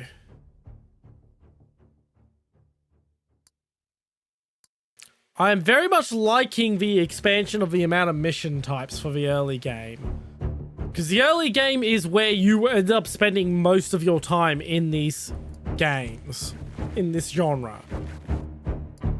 You're gonna restart the game a hell of a lot more than you're actually going to make it all the way to the end. So making certain there's a good early game is like make or break for XCOM likes.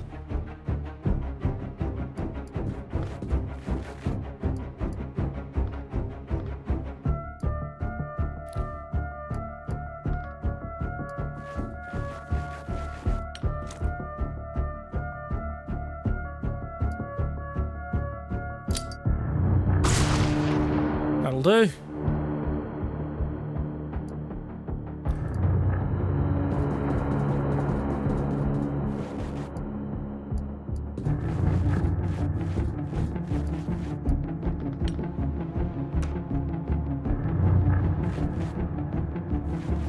a very smart thing to do because that gives us a good amount of cover.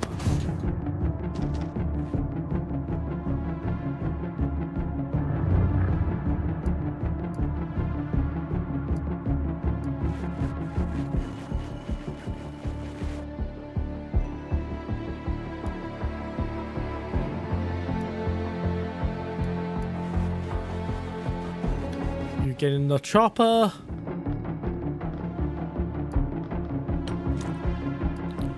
See if we can get that. Okay, it's stunned, but didn't do much damage.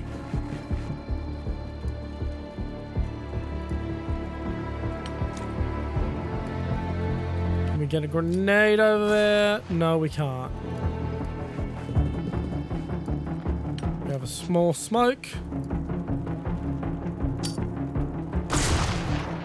That'll do.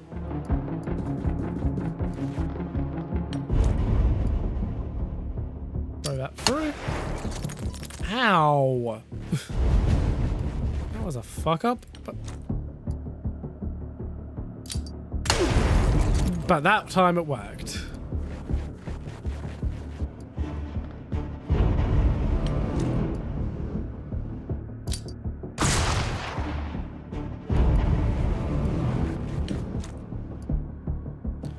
Come through. Next turn.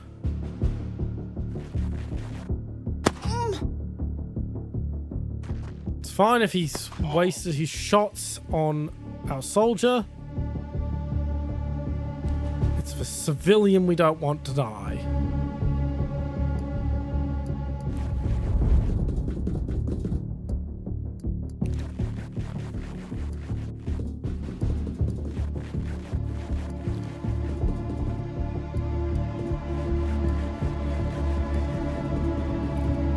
Oof.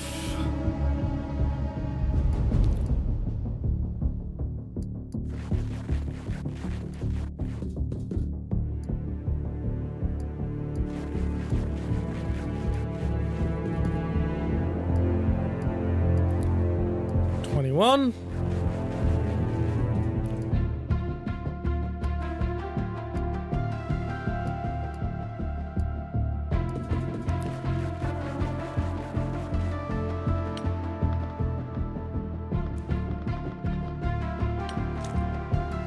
Throw a smoke.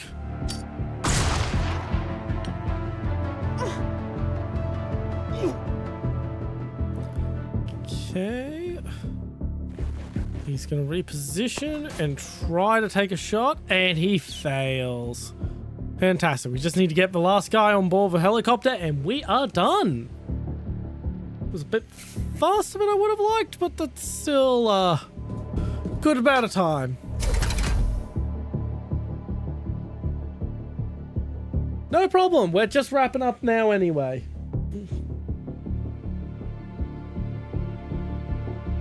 Yeah, as I mentioned before, we'll have to have shorter streams because I do have a lot of stuff I've got to pick up on for Mum.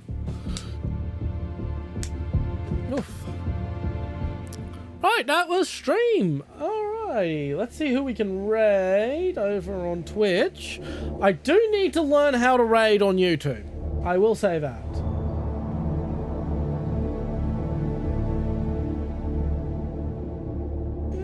Few people watching Xenonauts too, but I think we'll go for a Warthunder streamer. So Warthunder, VTuber.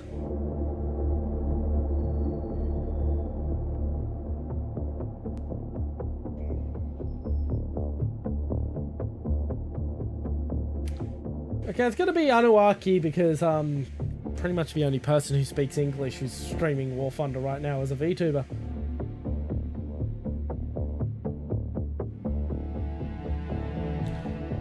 Alright, that was stream everyone. Thanks for turning up.